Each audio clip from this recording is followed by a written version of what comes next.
খলিফা নির্বাচন করলো, দ্বিতীয় খলিফাকে প্রথম খলিফা নির্বাচন করলো, এবং তৃতীয় খলিফাকে দ্বিতীয় খলিফা কিভাবে নির্বাচন করলো, যে 6টি মানুষের পরামর্শ দল নির্বাচন করলো, তার মাধ্যমে তৃতীয় খলিফা নির্বাচন হলো। এবং যদি দেখি যে দ্বিতীয় খলিফা মুআবিয়াকে শামে গভর্নর নিযুক্ত করলো, এবং তৃতীয় খলিফা সেই মুআবিয়াকে শামে গভর্নর হিসেবে তাকে বহাল রাখলো। এবার দেখুন, আমি প্রথমেই বলেছি যে আল্লাহ তাআলা কোরআনে মাজিদের মধ্যে যে বলেছেন যে হেদায়েতের দায়িত্ব আমার হাতে, হেদায়েতের দায়িত্ব আমার হাতে, হাদি আমি তোমাদেরকে দেব। তোমরা যখনই নিজের থেকে হাদি নিতে যাবে তার পরিণাম কেমন হবে? প্রথম খলিফা এলো, দ্বিতীয় খলিফা এলো, তৃতীয় খলিফা এলো।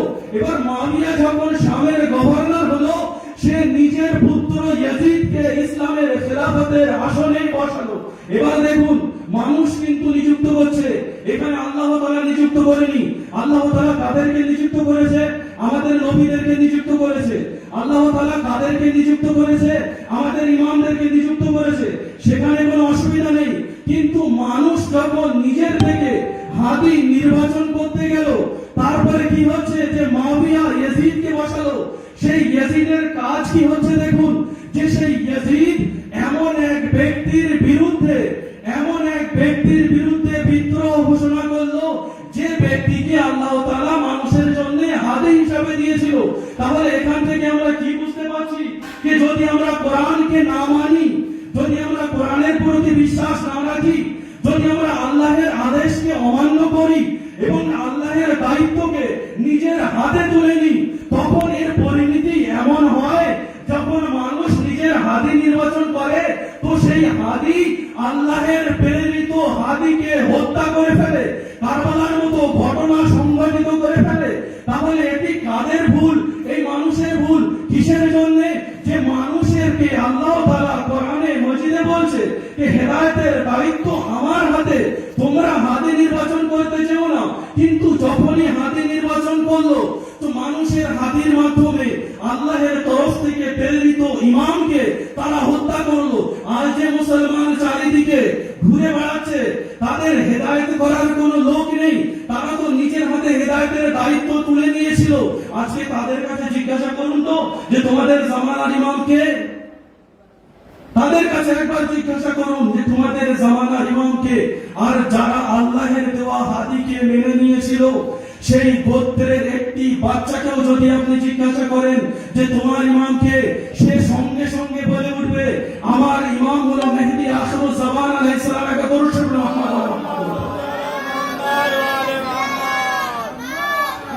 তাহলে এই জিনিসকে বুঝতে হবে যে কোরআনে মাজিদের মধ্যে যে আল্লাহ তাআলা তিনি বললেন যে হেদায়েতের দায়িত্ব আমার হাতে। তো সেই জন্য সর্বদাই যে দায়িত্ব আমাদের হাতে না, যদি সেই দায়িত্বকে আমরা নিজের হাতে তুলে নিই, ব্যাঘাত সেখানেই ঘটে, বিপদ সেখানেই আসে, সমস্যার সৃষ্টি সেখানেই হয়।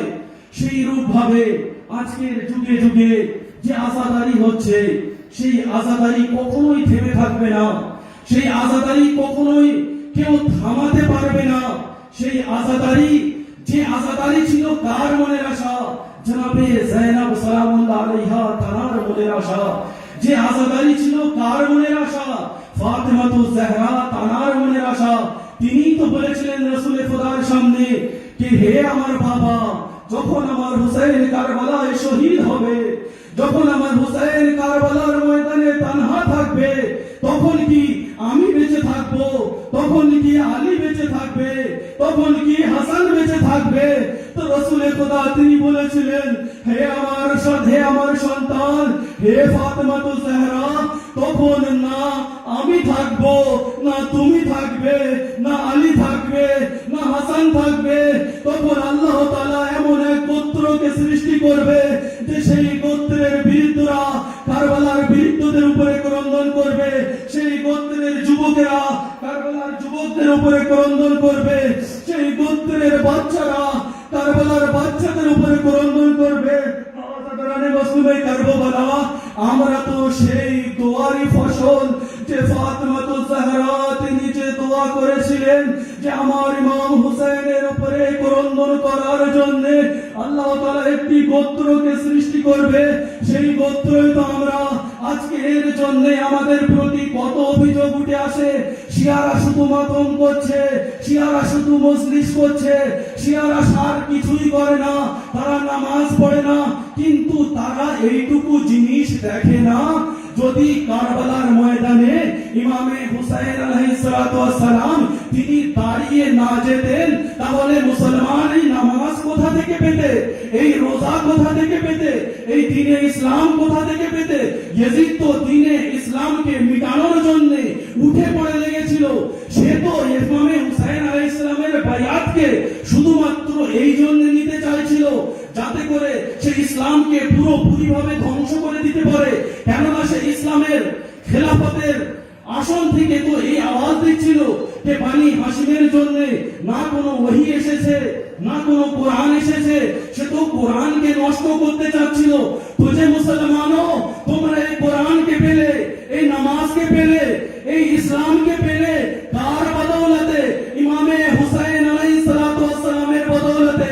আজকে যদি আযাদারি না হয়, তোমরা গদিরের মতো মাওলায়ে কায়নাত আলী ইবনে আবি তালিব আলাইহিস সালাম তার কথাকেও তোমরা ভুলে যাবে, যে যেরূপ ভাবে তোমরা গাদিরকে ভুলিয়ে দিয়েছো, সেই রূপ ভাবে যদি আজ আমরা আযাদারি না করি, তোমরা কারবালাকেও ভুলিয়ে দেবে।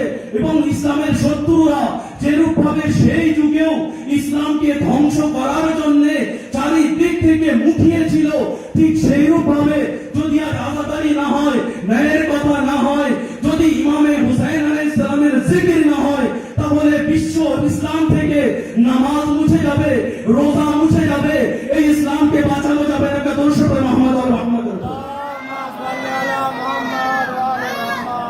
তো সেই জন্য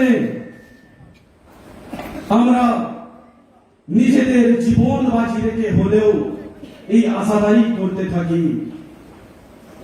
সর্বসময় আপনারা মাওলানাদের কাছে শুনতে থাকেন কি যুগে যুগে আযাদারির উপরে প্রতিবন্ধকতা এসেছে, যুগে যুগে আযাদারির উপরে বাধা বিঘ্ন এসেছে, কিন্তু কেউ আযাদারদেরকে থামাতে পারেনি। আপনারা কালকের মজলিসেই শুনেছেন যে কারবালার জিয়ারতে যেতে হলে একটি হাত এখানে রেখে যেতে হবে। কারবালার জিয়ারতে যেতে হলে নিজে একটা দর্শক মুহাম্মদ আর মুহাম্মদ কে কারবালায় যেতে হলে নিজের সন্তানকে এখানে দিয়ে যেতে হবে। তবুও আযাদারি দাঁড়িয়ে রুকে থাকেনি। সেইখান থেকে ইমাম হুসাইন আলাইহিস সালামের জিয়ারত এবং সমস্ত আজকের যুগ পর্যন্ত এই আযাদারি অব্যাহত আছে। আযাদারানি মুসলিমে কারবালা, আজ যে আমরা একত্রিত হয়েছি জানাবে যায়েনব সালামুল্লাহ আলাইহা, তার সেই মনের আশাকে পূরণ করার জন্য, যে তিনি চাইতেন যে আমার বাবার আযাদারি হোক, তিনি চাইতেন আমার বাবার মজলিস হোক, তিনি চাইতেন সৈয়দে সাজ্জাদ তাকে সমবেদনা দেওয়া হোক। এই যে উদ্দেশ্যে চল্লিশা হচ্ছে, যে যে সময় জনাবে যায়েনব সালামুল্লাহ আলাইহা তিনি যখন মুক্তি পেলেন ইয়াজিদের দরবারে 7 দিন পর্যন্ত মজলিস করে, 7 দিন পর্যন্ত মজলিস করে সেখান থেকে কাফেলা যখন কারবালার উদ্দেশ্যে রওনা হলো, তিনি কারবালা এসে পৌঁছেছিলেন এই চেহলুমের দিনে। সেই জন্যই জানাবে যায়েনব সালামুল্লাহ আলাইহা তার সেই মনের আশাকে পূরণ করার জন্য, তার সেই স্মৃতিকে রক্ষা করার জন্য আজকের যুগে সমস্ত জায়গায় সমস্ত স্থানে আমাদের এই চল্লিশাকে উদযাপন করা হয়। কি যখন জানাবে যায়েনব সালামুল্লাহ আলাইহা তিনি কারবালার ময়দানে চল্লিশার দিনে পৌঁছেছিলেন, তো সেখানে সেখানে রাসূলের খোদার সাহাবী জাবির বিন আব্দুল্লাহ আনসারী তিনি আগে থেকেই সেখানে উপস্থিত ছিলেন। ইমামে হুসাইন আলাইহিস সালামের প্রথম জিয়ারতকারী জাবির ইবনে আব্দুল্লাহ আনসারী তিনি সেখানে কারবালার জিয়ারতে উপস্থিত ছিলেন। যখন তিনি জানতে পারলেন যে কারবালার দিকে জনাবে যায়েনব সালামুল্লাহ আলাইহা তিনি আসছেন, তো সঙ্গে সঙ্গে তিনি নিজেকে একটি ঝোপের মধ্যে লুকিয়ে নিয়েছিলেন। আমি বলবো হে জাবির, আপনি রাসূলে খোদার প্রিয় সাহাবী, আপনি জনাবে যায়েনব সালামুল্লাহ আলাইহা তার সম্মানে নিজেকে লুকিয়ে ফেলছেন। কিন্তু এই কাফেলা যখন কারবালা থেকে 11 মুহররমের দিনে রওনা নিয়েছিল, যে কুফার বাজার, শামের বাজার, কেউ সেখান থেকে নিজেদেরকে লুকিয়ে রাখেনি। তারা তামাশা দেখার জন্য সেই কাফেলার দিকে আসছিল। সেই কাফেলাকে দেখে তারা ঠাট্টা বিদ্রুপ করছিল। শুধু এই না, সেই কাফেলার উপরে তারা আগুন পর্যন্ত নিক্ষেপ করেছে, পাথর পর্যন্ত নিক্ষেপ করেছে, আগুনের গোলা পর্যন্ত নিক্ষেপ করেছে, গরম পানি পর্যন্ত নিক্ষেপ করেছে। আজাদারি মজলুমে কারবালা, এই যে আজাদারি আমাদের পর্যন্ত পৌঁছেছে, এত সহজে পৌঁছায়নি। জনাবে যায়েনব তিনি খুবই কষ্ট করেছেন। তার মাথার কাপড় পর্যন্ত কেড়ে নেওয়া হয়েছে।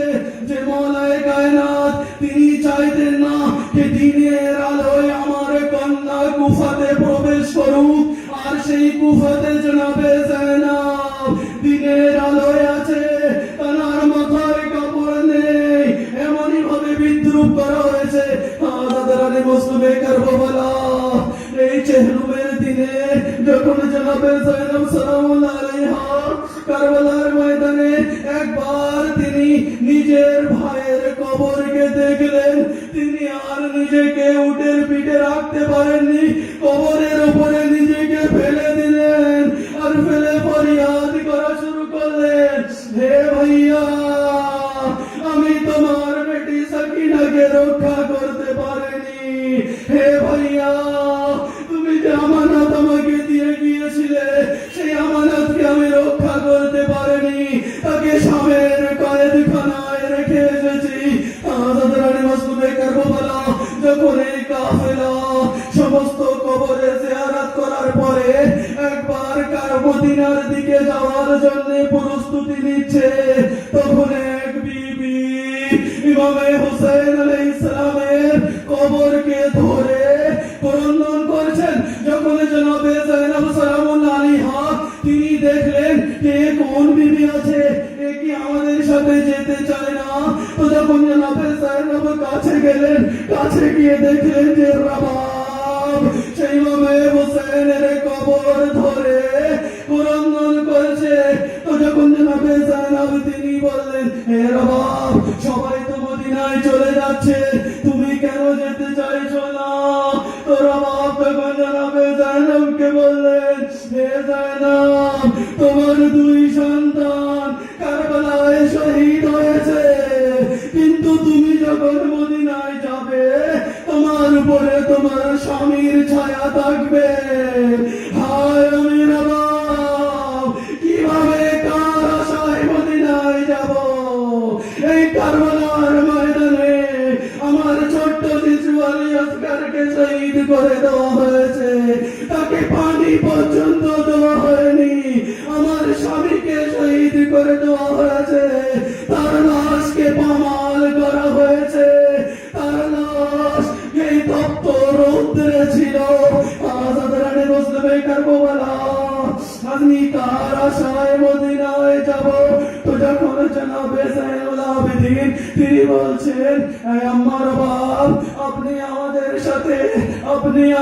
সাথে মদিনায় চলুন। তো বাপ সেই সময় একটি কথা বলেছিল, আপনি যুগের ইমাম, আপনার কথা মানতে আমি বাধ্য, কিন্তু আমার সন্তান আলী আসগর যে কারবালার ময়দানে পানি পায়নি, আমি যতদিন বেঁচে থাকবো ঠান্ডা পানি পান করব না। আর আমার স্বামী হোসেন, তার লাশ তপ্ত রৌদ্রে কারবালার ময়দানে পড়েছিল, আমি যতদিন বেঁচে থাকবো কোনদিন ছাড়াই যাব না। وسيعلم الذين ظلموا أي منقلب ينقلبون ولعنة الله على القوم الظالمين.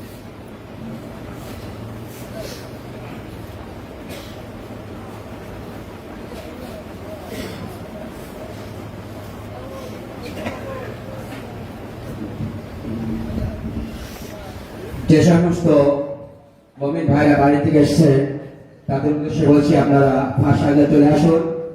আর যে সমস্ত মুমিনেরা এসছেন বাইরে থেকে তাদেরকে বলছি আপনারা বাড়িতে চলে আসুন। আর কারবালার রাস্তা যে গাড়িগুলো রাখা আছে ও গাড়িগুলো আপনারা এই দিকে রাস্তায় ঢুকিয়ে দেবেন, কারবালার রাস্তাটা ক্লিয়ার রাখবেন। এবারে আমাদের দ্বিতীয় মজলিস পড়ছেন মাওলানা সৈয়দ কাসিম রেজা রিজভী সাহেব। তার ইস্তেকবালের জন্য বা আওয়াজে বলেন তার সালাম।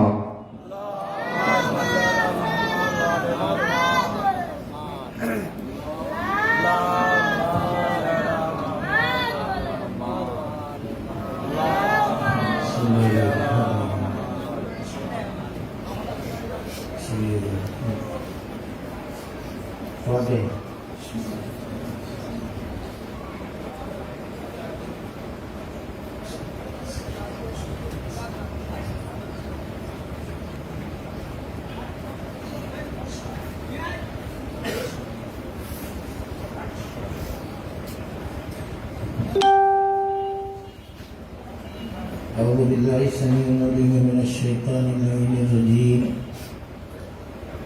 بسم الله الرحمن الرحيم. الحمد لله رب العالمين. الصلاة والسلام على سيد الأنبياء والمرسلين وشفيع المذنبين ورحمة للعالمين نبينا وهادينا ومولانا ومقتدانا أبي القاسم محمد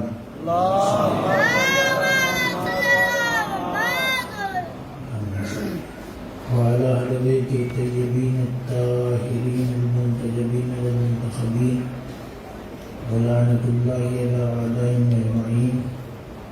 أما بعد فقد قال الله تعالى في كتابه المجيد والفرقان الحميد وهو قوله الحق. بسم الله الرحمن الرحيم. إن الدين عند الله الإسلام. صلوات محمد.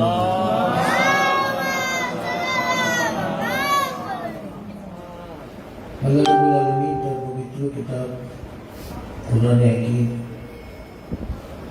যে কুরআনে হাকীমকে ফুরকান হামিদও বলা হয়। ফুরকান অর্থাৎ কোনো এমন একটা বস্তু যে প্যারামিটারের কাজ করে, অর্থাৎ সত্য মিথ্যাকে হক ও বাতিলকে আলাদা করে, তাকে বলা হয় ফুরকান। কোরআনের একটা বৈশিষ্ট্য, কোরআন সত্য ও মিথ্যাকে আলাদা করতে পারে। যে কোরআনে কারীম আছে, যে কোরআনে কারীম 1400 বছর পূর্বে নাযিল হয়েছে এবং শুভ কিয়ামত পর্যন্ত, শুধু না বরং কিয়ামতের বিচারের পরে যখন কিয়ামত সংগঠিত হয়ে যাবে, বিচারের পর্ব শেষ হয়ে যাবে, তখন কিন্তু কোরআনকে পাওয়া যাবে হাউজে কৌশলে। সাল্লাল্লাহু আলাইহি ওয়াসাল্লাম নবী হাদিসের মধ্যেই এলান করে গেছেন, নবী তোমাদের মধ্যে দুটি জিনিস ভারী ভরকম ওজনদার গুরুত্বপূর্ণ ছেড়ে যাচ্ছি, রেখে যাচ্ছি। একেবারে খোদা, দ্বিতীয় মোরালিবের, এবং এরা এক অপর থেকে আলাদা হবে না যতক্ষণ না হাউজে কৌশলে পৌঁছে যায়। সাল্লাল্লাহু আলাইহি ওয়াসাল্লাম বলার জন্য তো কোরআন আমাদের কিতাব আছে, দ্বীনে ইসলামের বাণী আছে, মানুষের জীবনধারা আছে, পৃথিবীর কল্যাণ অর্জনের ব্যবস্থা আছে, এবং শুধু তা নয়, আখিরাতের কল্যাণও এর মধ্যেই। দুনিয়া ও আখিরাতের কল্যাণ, পরিত্রাণ, নাজাত এটা এই কোরআনে মজিদের মধ্যে আছে। কোরআনে মজিদের মধ্যে আছে মানে কোরআনে মজিদের দ্বারা সেটা অর্জন করা সম্ভব।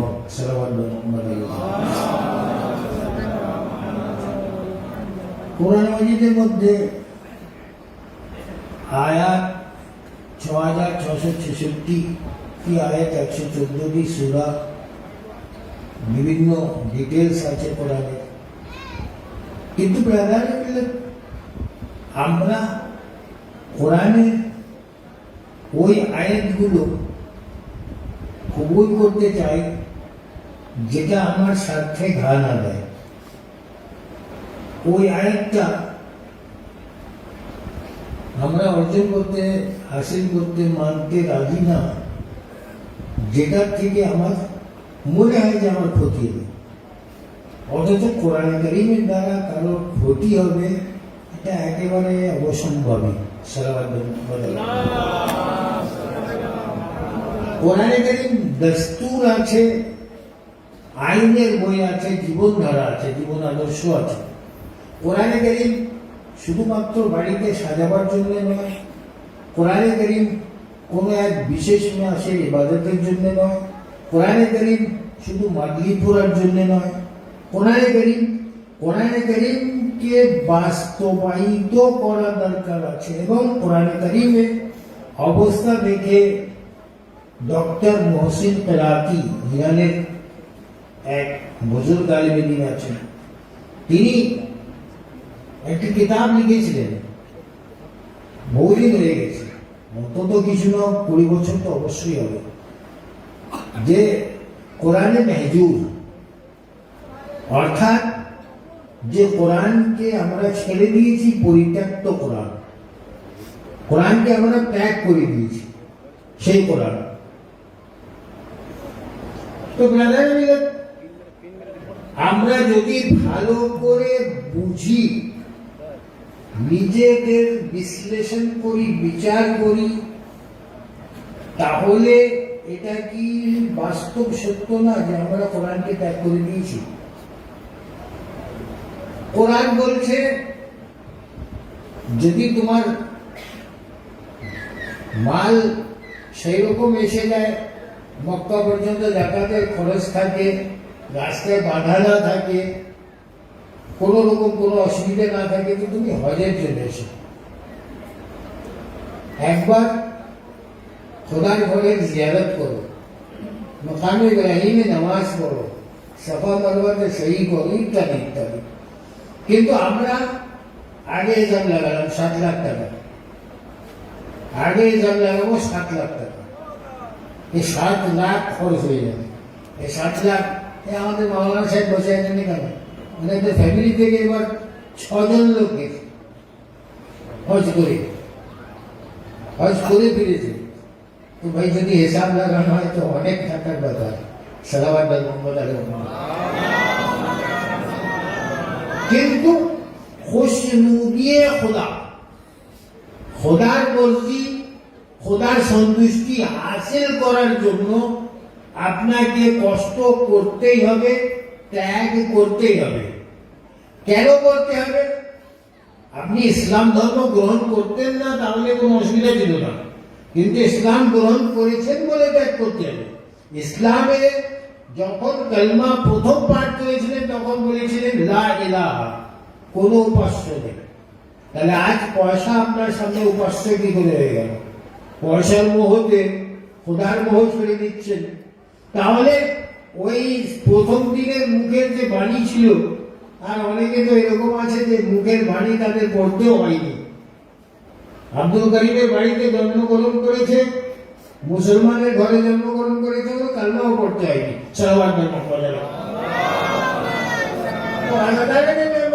মূল কথাটা হচ্ছে যে আমরা ইসলামের উপরে অনেক কথাই বলি, আলোচনা করি, বুঝি আমরা, কিন্তু বাস্তবায়িত করি না। দিন যদি ইসলাম হয়, ইসলাম কোথা থেকে আসলে ইসলাম? ভাই ইসলাম কি কোনো পাখির নাম, বস্তুর নাম, কোনো বিল্ডিং এর নাম? ইসলাম একটা এথিক্স আছে, ইসলাম একটা আদর্শ আছে, ইসলাম একটা নীতি আছে, সেই নীতির উপরে আমল করা, সেই নীতিতে চলা, আর ওখানে যেগুলো নিষেধ আছে সেগুলোকে ত্যাগ করা, এইটাই হলো ইসলাম। সালাওয়াত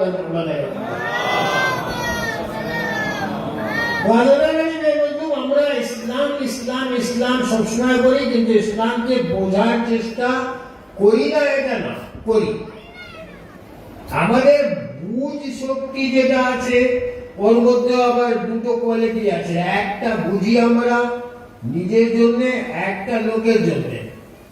একটা বুঝি লোককে বোঝাবো, আমি কিছু করবো না, আমি মানবো না, কিন্তু আমি চাই যে আমার ছেলে মানুক, আমি চাই যে আমার বউ মানুক, আমি চাই যে আমার বাবা মানুক, আমি চাই যে আমার পাড়া প্রতিবেশী মানুক, কিন্তু আমি নিজে মানবো না। সালাওয়াত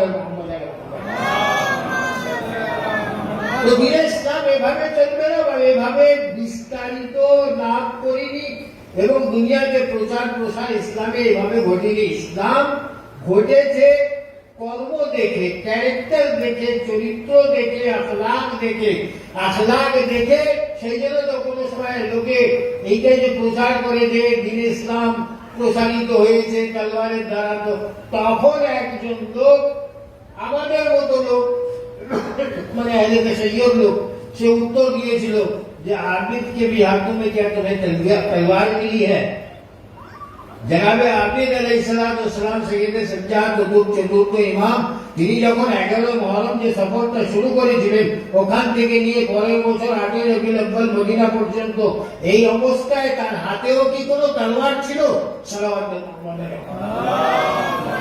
তো দেখা গেল না ক্যারেক্টারের মাধ্যমে। ওই যে বুড়িমা রোজ রসুল খোদার উপরে আবর্জনা ফেলতো, রসুল খোদা তলোয়ার নিয়ে কোনোদিন বিরোধিতা করেছিলেন তা না। আখলাক দেখে, ক্যারেক্টার দেখে, কর্ম দেখে। আজ আমাদের দ্বীনের ইসলাম এক কথা বলে, আমাদের ক্যারেক্টার আর এক কথা বলে। দ্বীনের ইসলাম যেদিন যে কথা বলে, সেই কথা যেদিন আমাদের ক্যারেক্টার বলবে, সেই দিন আমার উপরে, আমার মধ্যে ইসলাম বাস্তবায়িত হবে। সালাওয়াত সময় খুব বেশি নেই আমার কাছে, এবং আমার কাছে সময় থাকলেও আকাশ আমাদেরকে সময় দিচ্ছে না। যে অবস্থায় আপনারা অনুষ্ঠান করছেন, লায়েকে 27 বলা হয়, লায়েকে তাহসিন, সত্যি বাহবাযোগ্য। যে এই অবস্থায় যখন মানুষ এক জায়গা থেকে আরেক জায়গায় যেতে রাজি নেই, সেই জায়গায় এখানে আয়োজন করা এবং তাদেরকেও বাহবা, যারা এই পর্যন্ত দূর দূর থেকে এসে গেছে এখানে। 25 মিনিট সময় আছে, আপনারা খুব শান্তভাবেই শুনছেন। আলহামদুলিল্লাহ। আমি নসাইবও পড়বো না, কেন আমার পরে আখরি মজলিস হবে, লম্বা করার ইচ্ছা নেই। কেন বাইরের মেহমান, আমরা সব হচ্ছি মেজবান, স্থানীয় লোক, তারা এসছেন, তারা পড়বেন। এবং আপনারা যারা এখনো বাইরে অপেক্ষা করছেন, চলে আসুন। আমি আর 5-10 মিনিটের মধ্যে ছেড়ে দেবো ইনশাআল্লাহ। এরপরে আখরি মজলিস হবে, মজলিস পড়বেন হুজুরুল ইসলাম ওয়াল মুসলিমিন মাওলানা আলী নকভী সাহেব কিবলা মাসিয়া, তিনি আপনাদের সামনে এসে উপস্থিত আছেন। আপনারা আসলে এবারে শেষ মজলিসের জন্য আমরা কল করব। সালাওয়াত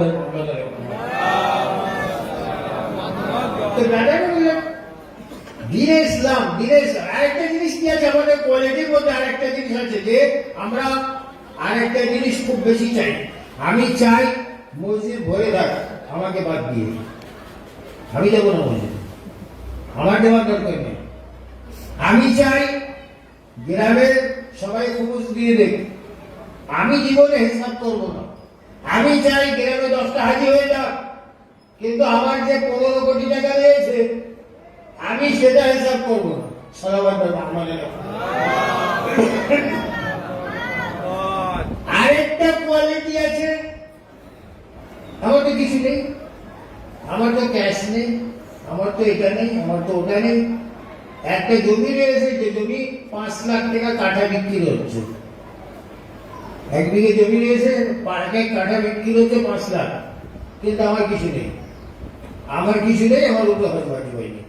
তো ভাই ওর থেকে ভালো বলে যদি যে আমি এখন সাবালক হইনি। সালাওয়াত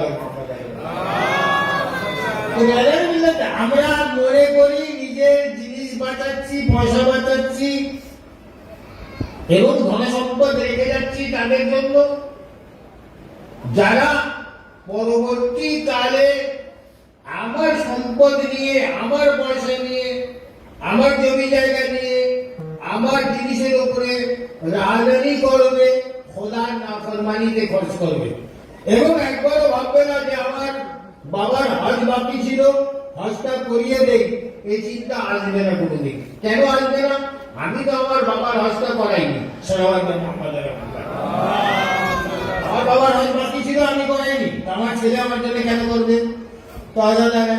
তো এই দিনে ইসলামের প্র্যাকটিক্যাল একদম শুরু দিন থেকে রসুলের কথা বললেন, 3 বছর হযরতে মাওলানা কায়নাত তালিব নবী তালিব আলাইহিস সালাম তালিম দিয়েছেন বাচ্চাদের শিক্ষার জন্য, যে সন্তানকে কিভাবে লালন পালন করো, তাতে পরিষ্কার আছে যে স্টেজ বাই স্টেজ প্রতিটা জিনিস শেখাবার কথা। কিন্তু আমরা আগে ওই দিকে আমাদের কোনো লক্ষ্য থাকবে না, পরে যখন ছেলে বেকাবু হয়ে যাবে তখন শুরু করে দেবো, আর আওয়াজ তুলতে থাকবো যে আর বলবেন না, ছেলে নিয়ে বিরক্ত হয়ে গেলাম, ছেলে নিয়ে বিরক্ত হয়ে গেলাম। আগে যদি ছেলেটাকে প্রথম দিন থেকে যদি লাইনে আনতেন, প্রথম দিন থেকে যদি খোদাকে চেনাতেন, প্রথম দিন থেকে যদি মাসুমিনের মারিফত দিতেন তাকে, প্রথম দিন থেকে নামাজ রোজা যদি তাকে বলতেন, তাকে বোঝাতেন, তাহলে আজ তো এই কান্না কাঁদতে হতো না। তো বললাম স্টার্টিং আমরা করি, বুড়ো হয়ে যাওয়ার পরে কুঞ্চি পাকা হয়ে গেলে সে আর ব্যাকে না, কাঁচা কুঞ্চি ব্যাকে তাকে সোজা করা যায়, ব্যাকা করা যায়। তো ব্রাদারে মিলে আমরা আমাদের বাড়িতে এই সমস্ত জিনিস কিছু করি না, এই সমস্ত জিনিসের আমাদের আছে, মক্তব তো আছে, হুগলিতে মাদ্রাসা তো আছে, সরনিয়াতে মাদ্রাসা তো আছে, দিয়ে দেবো যখন বেকাবু হয়ে গেলে। সালাওয়াত মোহাম্মদ আলাইহি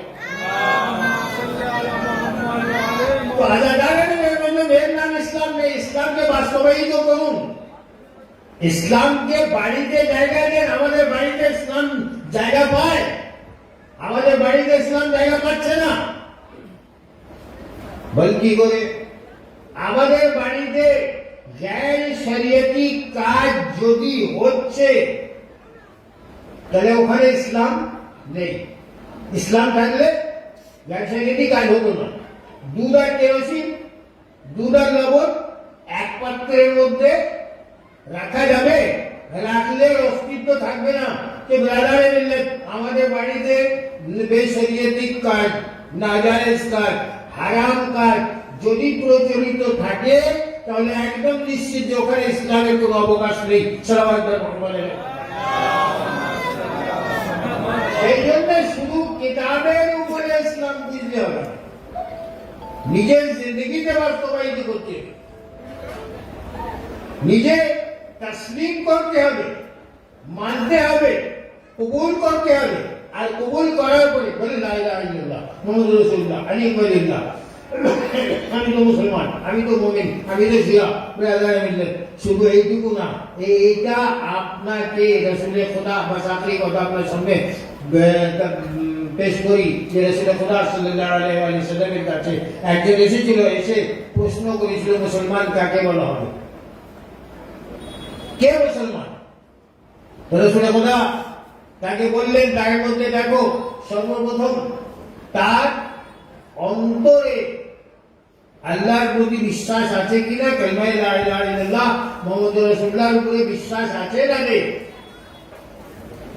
যদি থাকে তারপরে জিনিস যেটা দেখার সেটা দেখো, যে বিশ্বাস আছে সেই বিশ্বাসটা তার জবান দিয়ে ব্যক্ত হয় কিনা। অর্থাৎ সে লা ইলাহা ইল্লাল্লাহ মুহাম্মাদুর রাসূলুল্লাহর প্রচার প্রসার করে কিনা।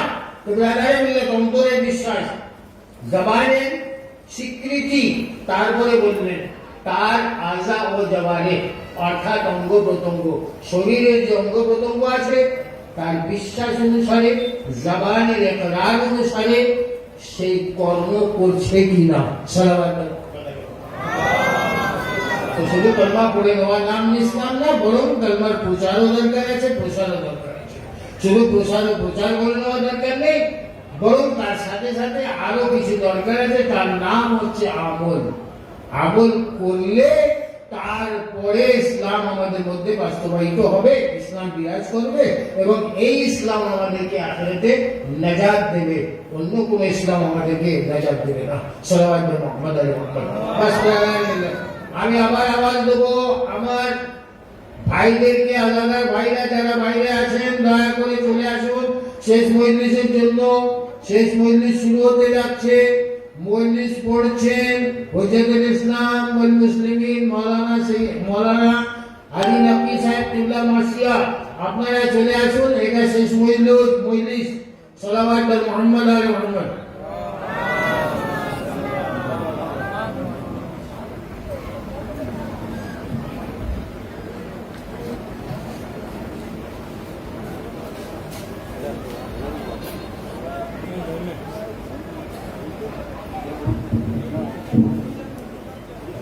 যে সমস্ত মমিন ভাইরা বাড়ি আসেন আপনারা ভাষাতে চলে আসুন।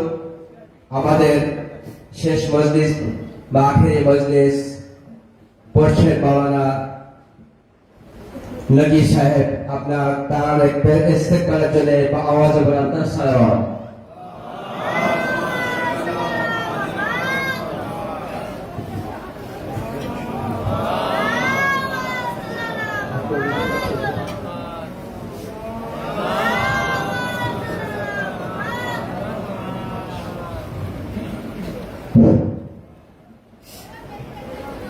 ফাতিহা। বিসমিল্লাহির রহমানির রহিম।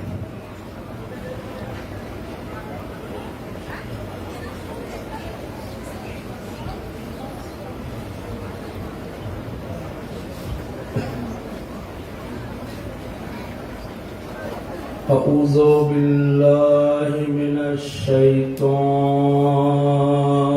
اللعين الرجيم. بسم الله الرحمن الرحيم. لا حول ولا قوة إلا بالله العلي العظيم. حسبنا الله ونعم المولى ونعم الوكيل. رب اشرح لي صدري ويسر لي أمري واحلل عقدة من لساني يفقهوا قولي.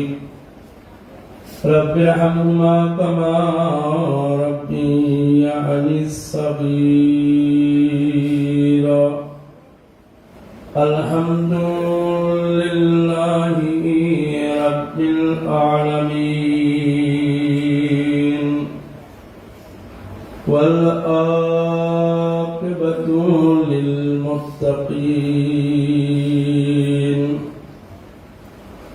والجنة للموحدين والنار للكافرين. ثم الصلاة والسلام على أشرف الأنبياء والمرسلين سيدنا ونبينا مولانا أبي القاسم محمد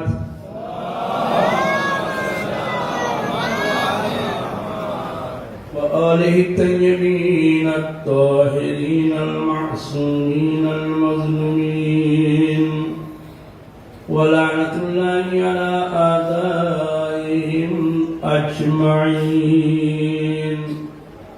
من يومنا هذا إلى قيام يوم الدين. أما بعد فقال الله سبحانه تبارك وتعالى في كتابه المبين والفرقان الحميد وقوله الحق. بسم الله الرحمن الرحيم. لقد كان لكم في رسول الله أسوة حسنة لمن كان يرجو الله واليوم الآخر وذكر الله كثيرا. صلوات.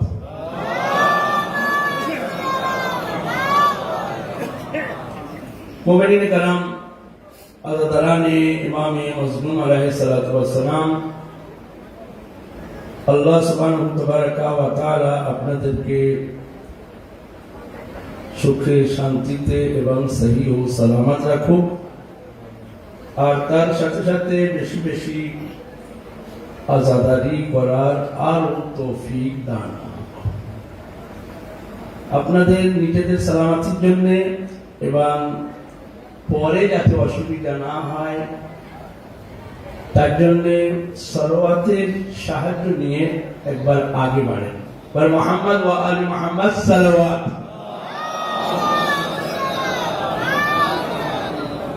এটা চলে আসেন যাতে পরে আর তো অসুবিধা হয়ে যাবে, মাঝখানে বললে আর খারাপ লাগে। আরে সালাওয়াতু মুহাম্মদ ওয়া আলি মুহাম্মদ।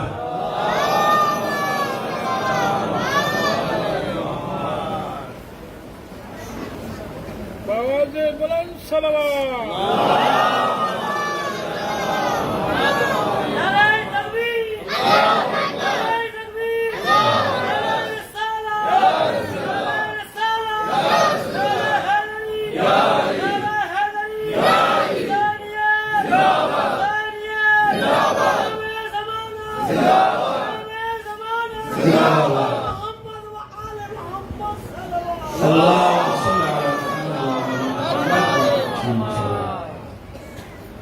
আল্লাহ সুবহানাহু তাবারাকা ওয়া তাআলার শুকরিয়া, ধন্যবাদ এবং তার সাথে সাথে ইয়াকিনান নিঃসন্দেহে প্রশংসা সেই ওয়াহদাহু লা শারীক আল্লাহ সুবহানাহু তাবারাকা ওয়া তাআলার জন্য। আমরা আলহামদুলিল্লাহ মুহররমের চাঁদ উদয় হওয়া থেকে নিয়ে উত্তর বলেন আর দক্ষিণ বলেন, যেখানে যেখানে আজাদারানে ইমাম হুসাইন আলাইহিস সালাতু ওয়াস সালাম আছেন, সকলেই এই আজাদারিতে ব্যস্ত আর এর সাথে সাথে আল্লাহর ফরমানের উপরে আমল করায় ব্যস্ত।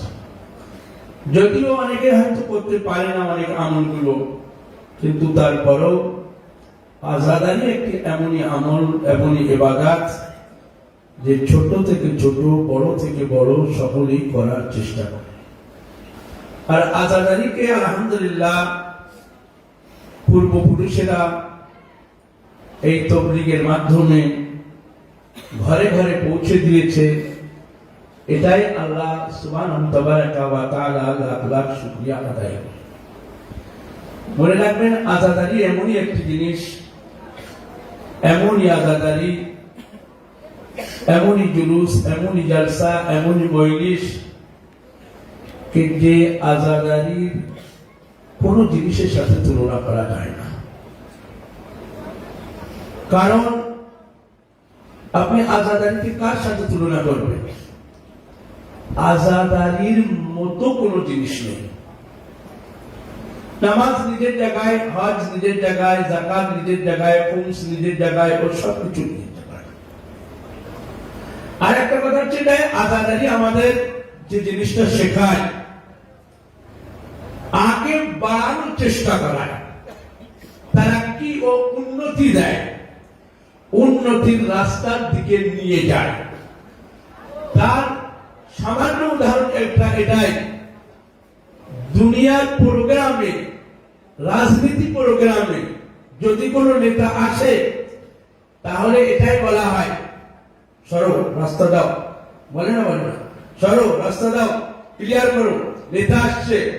কিন্তু আজাদারির এখানে বড় বড় নেতাও যদি আসে তাহলে একটাই আমি দেখেছি কথা বলে, আগে একটু সরে যাও, আগে একটু সরে যাও, পিছনে লোক বসবে।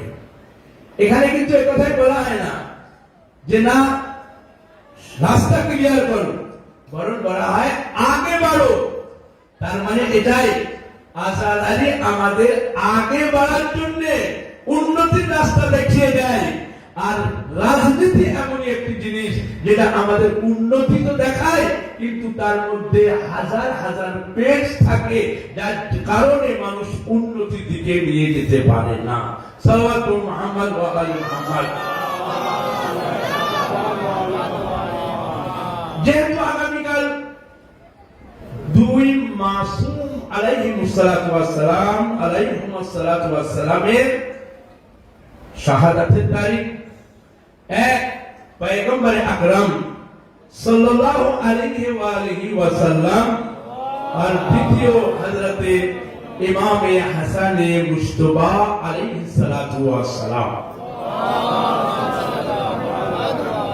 দুই মাসুমের যেখানে শাহাদাতের তারিখ, সেখানে সালাওয়াত এমন হওয়া দরকার, ডবল সালাওয়াত হওয়া দরকার। এখন লোক মাশাআল্লাহ আমরা এখানে বসে আছি, কিন্তু সালাওয়াত যদি এত ধীমে হয়, আস্তে হয়, তাহলে আপনি বলেন, আপনি নিজের কাছে জিজ্ঞাসা করেন কি এত আস্তে সালাওয়াত পড়ে, ঠিক আছে সালাওয়াত পড়ে আস্তে পড়লো সওয়াব, জোরে পড়লো সওয়াব, কিন্তু মনে রাখবেন এটা অনেক সময় জোরে পড়লে মানুষের ভিতরেও জোশ আছে, নিজের ভিতরেও জোশ আছে। এমন একটি জিনিস যে মানুষের ভিতরে এমন এক তারাক্কি ও উন্নতি ও এমন একটি জিনিস এনে দেয় কি যেটা যদি নিজে পড়ি তাহলে নিজের ভিতরে অপবিত্র গুলোকে দূর হয়ে যায়, আর নূর যেমন জিনিস তার হৃদয়ের ভিতরে গেছে।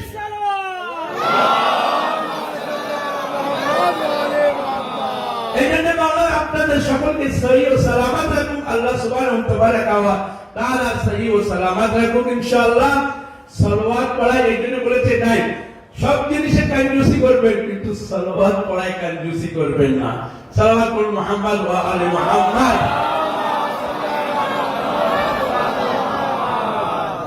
তো দুই মাসুম আলাইহিস সালাতু ওয়াস সালামের শাহাদাতের তারিখ আগামীকাল, আজকে যে রাত আসবে সেই রাতে আমরা আলহামদুলিল্লাহ আহলে বাইত আলাইহিস সালাতু ওয়াস সালাম সম্পর্কে জায়গায় জায়গায় আহলে বাইতের তাবলীগ, আহলে বাইতের ফাজাইল, আহলে বাইতের মানাকিব আমরা সকলেই বয়ান করি আর করতে আছি।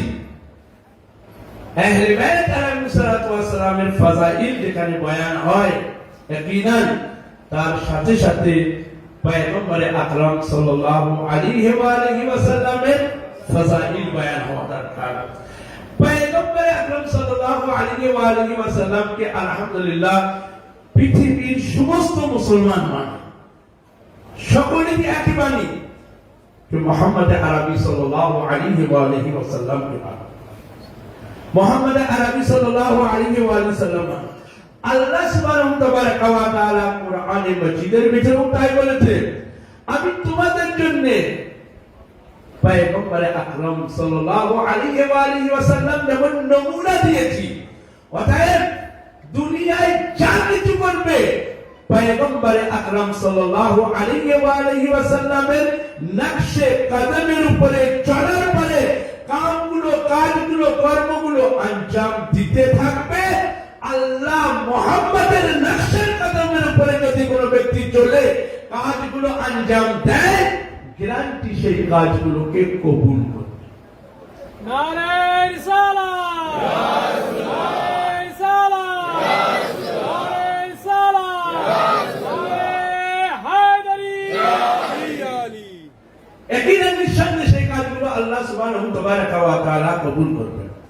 আর আমাদের সকলেরই কর্তব্য তো এটাই যে হযরত মুহাম্মদ আরবি সাল্লাল্লাহু আলাইহি ওয়া আলিহি ওয়াসাল্লামের সিরাতের উপরে চলা, চরিত্রের উপরে চলা।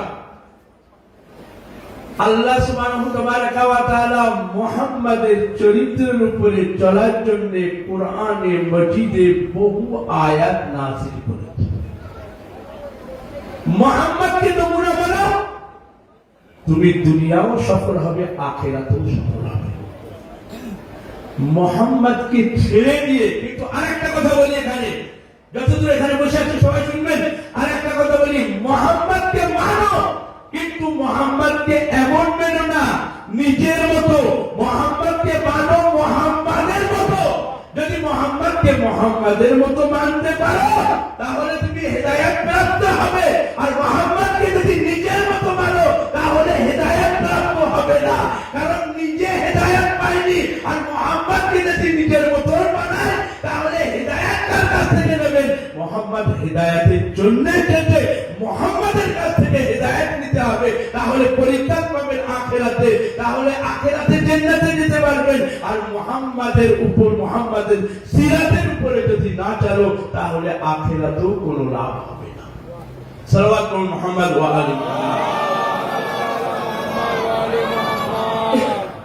এই জন্য মুহাম্মদ আরবি যা কিছু দিয়ে গিয়েছে কোরআনে মজিদ বলছে সেটাকে নিয়ে নাও। মুহাম্মদ আরবি যা কিছু দিচ্ছে সেটাকে নিয়ে নাও। কোরআন মজিদ পরিষ্কার ভাবে এটাতে বলছে, কিন্তু হতভাগা মুসলমান মুহাম্মদ, আল্লাহ বলছে যা কিছু মুহাম্মদ দিয়ে দেয় নিয়ে নাও। এবারে মুহাম্মদ যদি কোন জায়গায় বলে এটাই যে হুসাইন মিন্নি ওয়া আনা মিনাল হুসাইন, হুসাইন ইন্নাল হুসাইন মিসবাহুল হুদা ওয়া সাফিনাতুন নাজা, তাহলে আমাদের বক্তব্য এটাই যে হেদায়েতের চারাগ হুসাইনকে মানা, ওই হেদায়েতের চারাগ অন্যকে না মানা। হুসাইন মিন্নি ওয়া আনা মিনাল হুসাইন যদি মুহাম্মদ বলে থাকে তাহলে হুসাইনকে সেইভাবেই নাও। কিন্তু মনে রাখবে, সারা পৃথিবীর মানুষ যদি একদিকে হয়ে যায় আর খালি একথাই বলে যে মুহাম্মদ আরবি সাল্লাল্লাহু আলাইহি ওয়া আলিহি ওয়াসাল্লাম যেটা দিয়েছে সেটাই নিয়ে নেব, তাহলে সারা বিশ্বের মুসলমান এক প্ল্যাটফর্মে থাকবে।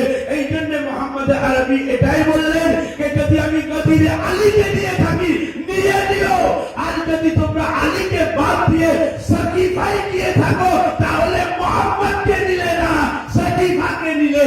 এমন সাকিফা তোমাদের মুবারক হোক, এমন সাকিফা তোমাদের জান্নাতের দিকে নিয়ে যেতে পারবে না, জাহান্নামের দিকে নিয়ে যাবে। সালাওয়াত করুন মুহাম্মদ ওয়া আলি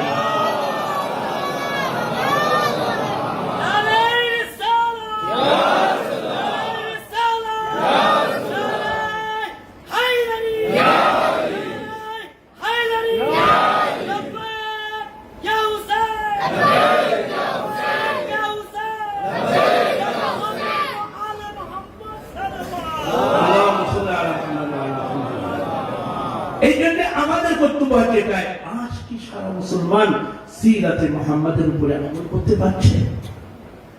সিরাতে মুহাম্মাদের উপরে যদি সমস্ত মুসলমান আদায় চলতো, সিরাতে মুহাম্মাদের উপরে যদি সমস্ত মুসলমান যেত সেই রাস্তায়, তাহলে আজ এত অসুবিধা মুসলমানদের ভেতরে হতো না।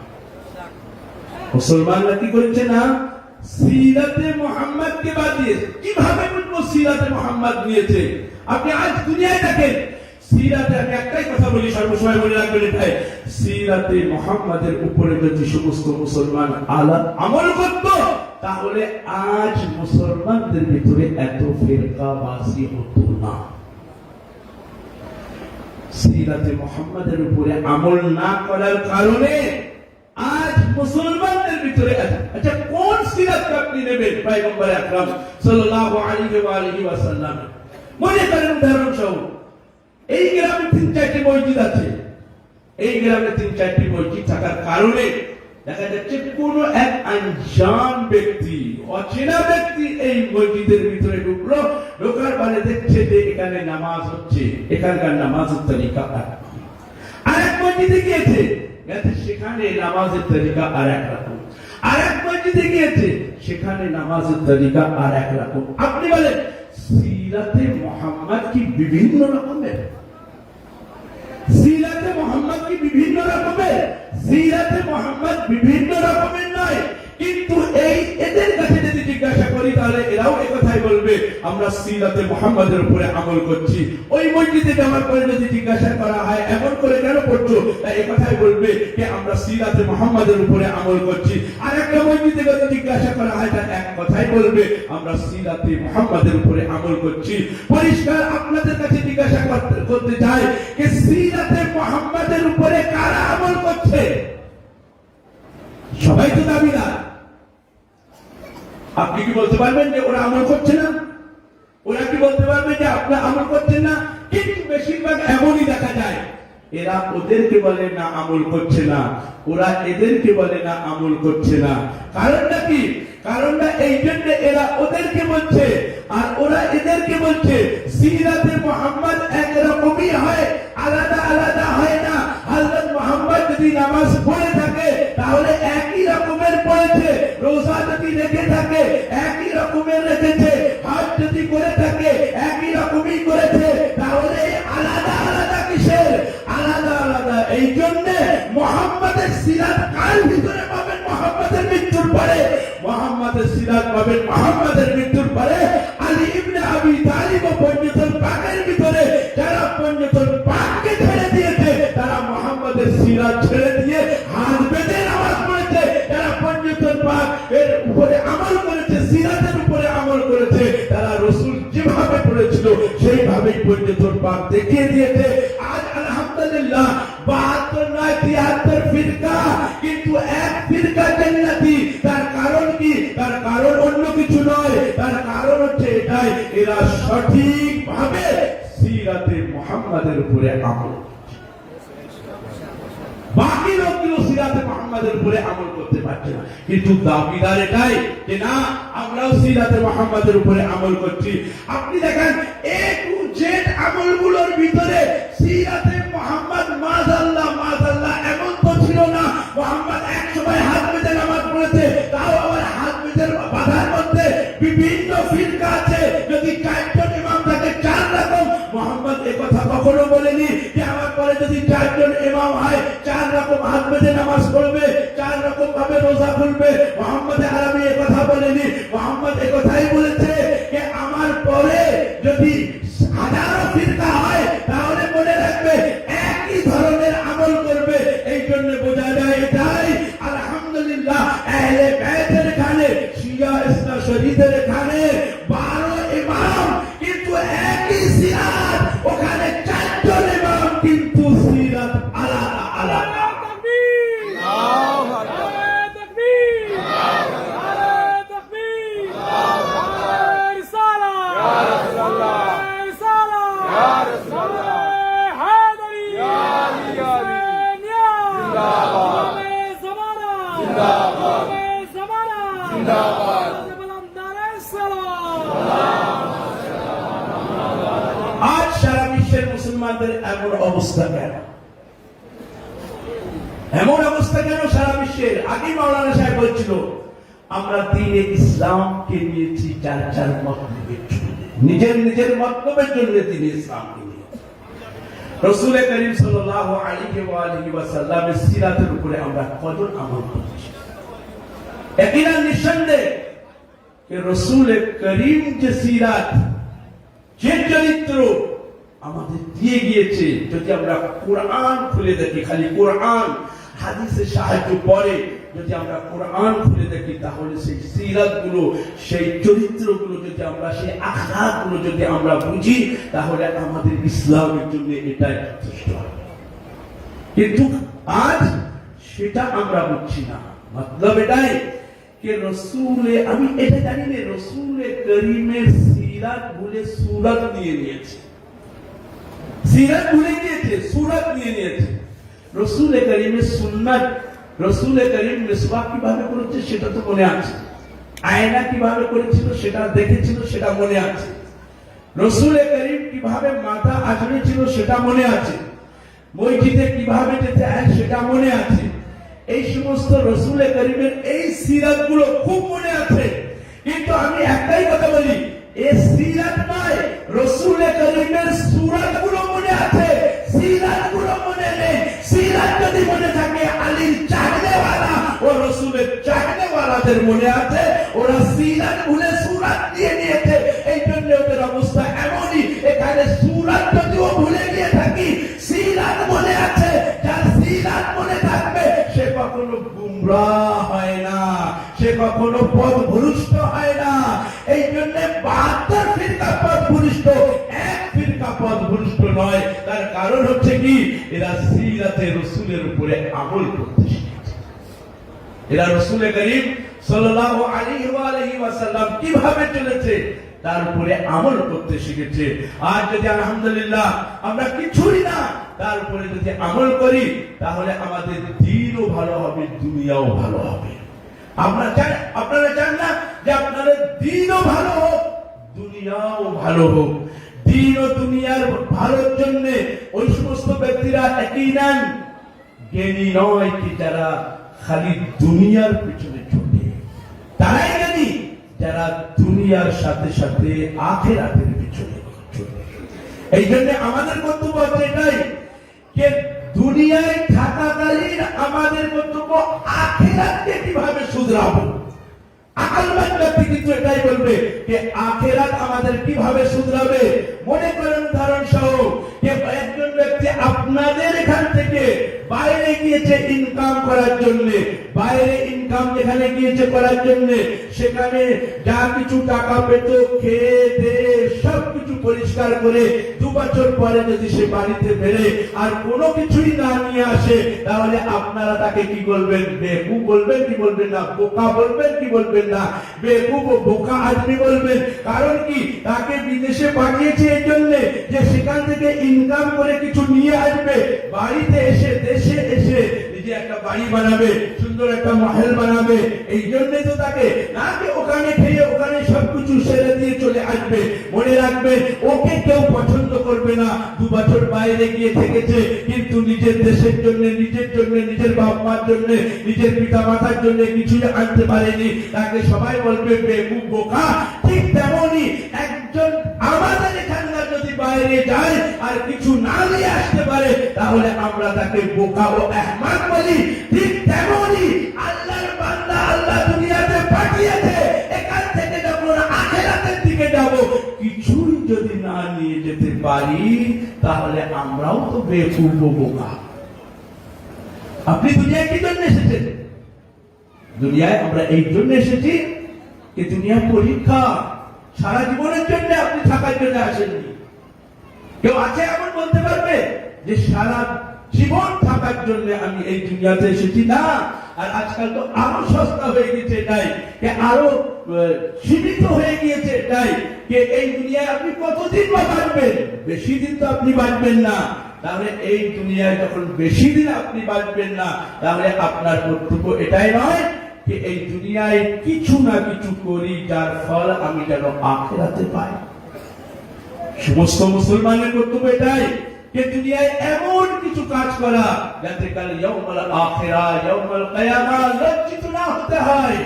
যদি মাওলানা কায়নাত আলী ইবনে আবি তালিব আলাইহিস সালাতু ওয়াস সালাম জিজ্ঞাসা করে দুনিয়া থেকে কি নিয়ে এসেছো, আপনি কি বলবেন? যদি আল্লাহ সুবহানাহু ওয়া তাআলা জিজ্ঞাসা করে যে আপনি দুনিয়া থেকে কি নিয়ে এসেছেন, আপনার আমল কি আমল ছিল এমন, খালি যদি আপনি এই কথাই বলেন না আযাদারি করেছি ইমাম হুসাইন আলাইহিস সালাতু ওয়াস সালামের, তো আল্লাহ সুবহানাহু ওয়া তাআলা এই কথাই বলবে আযাদারি করেছো নিজের জায়গায় ঠিক আছে, কিন্তু তারপরেও আমার ওয়াজিব কাজগুলো কতটুকু করেছো?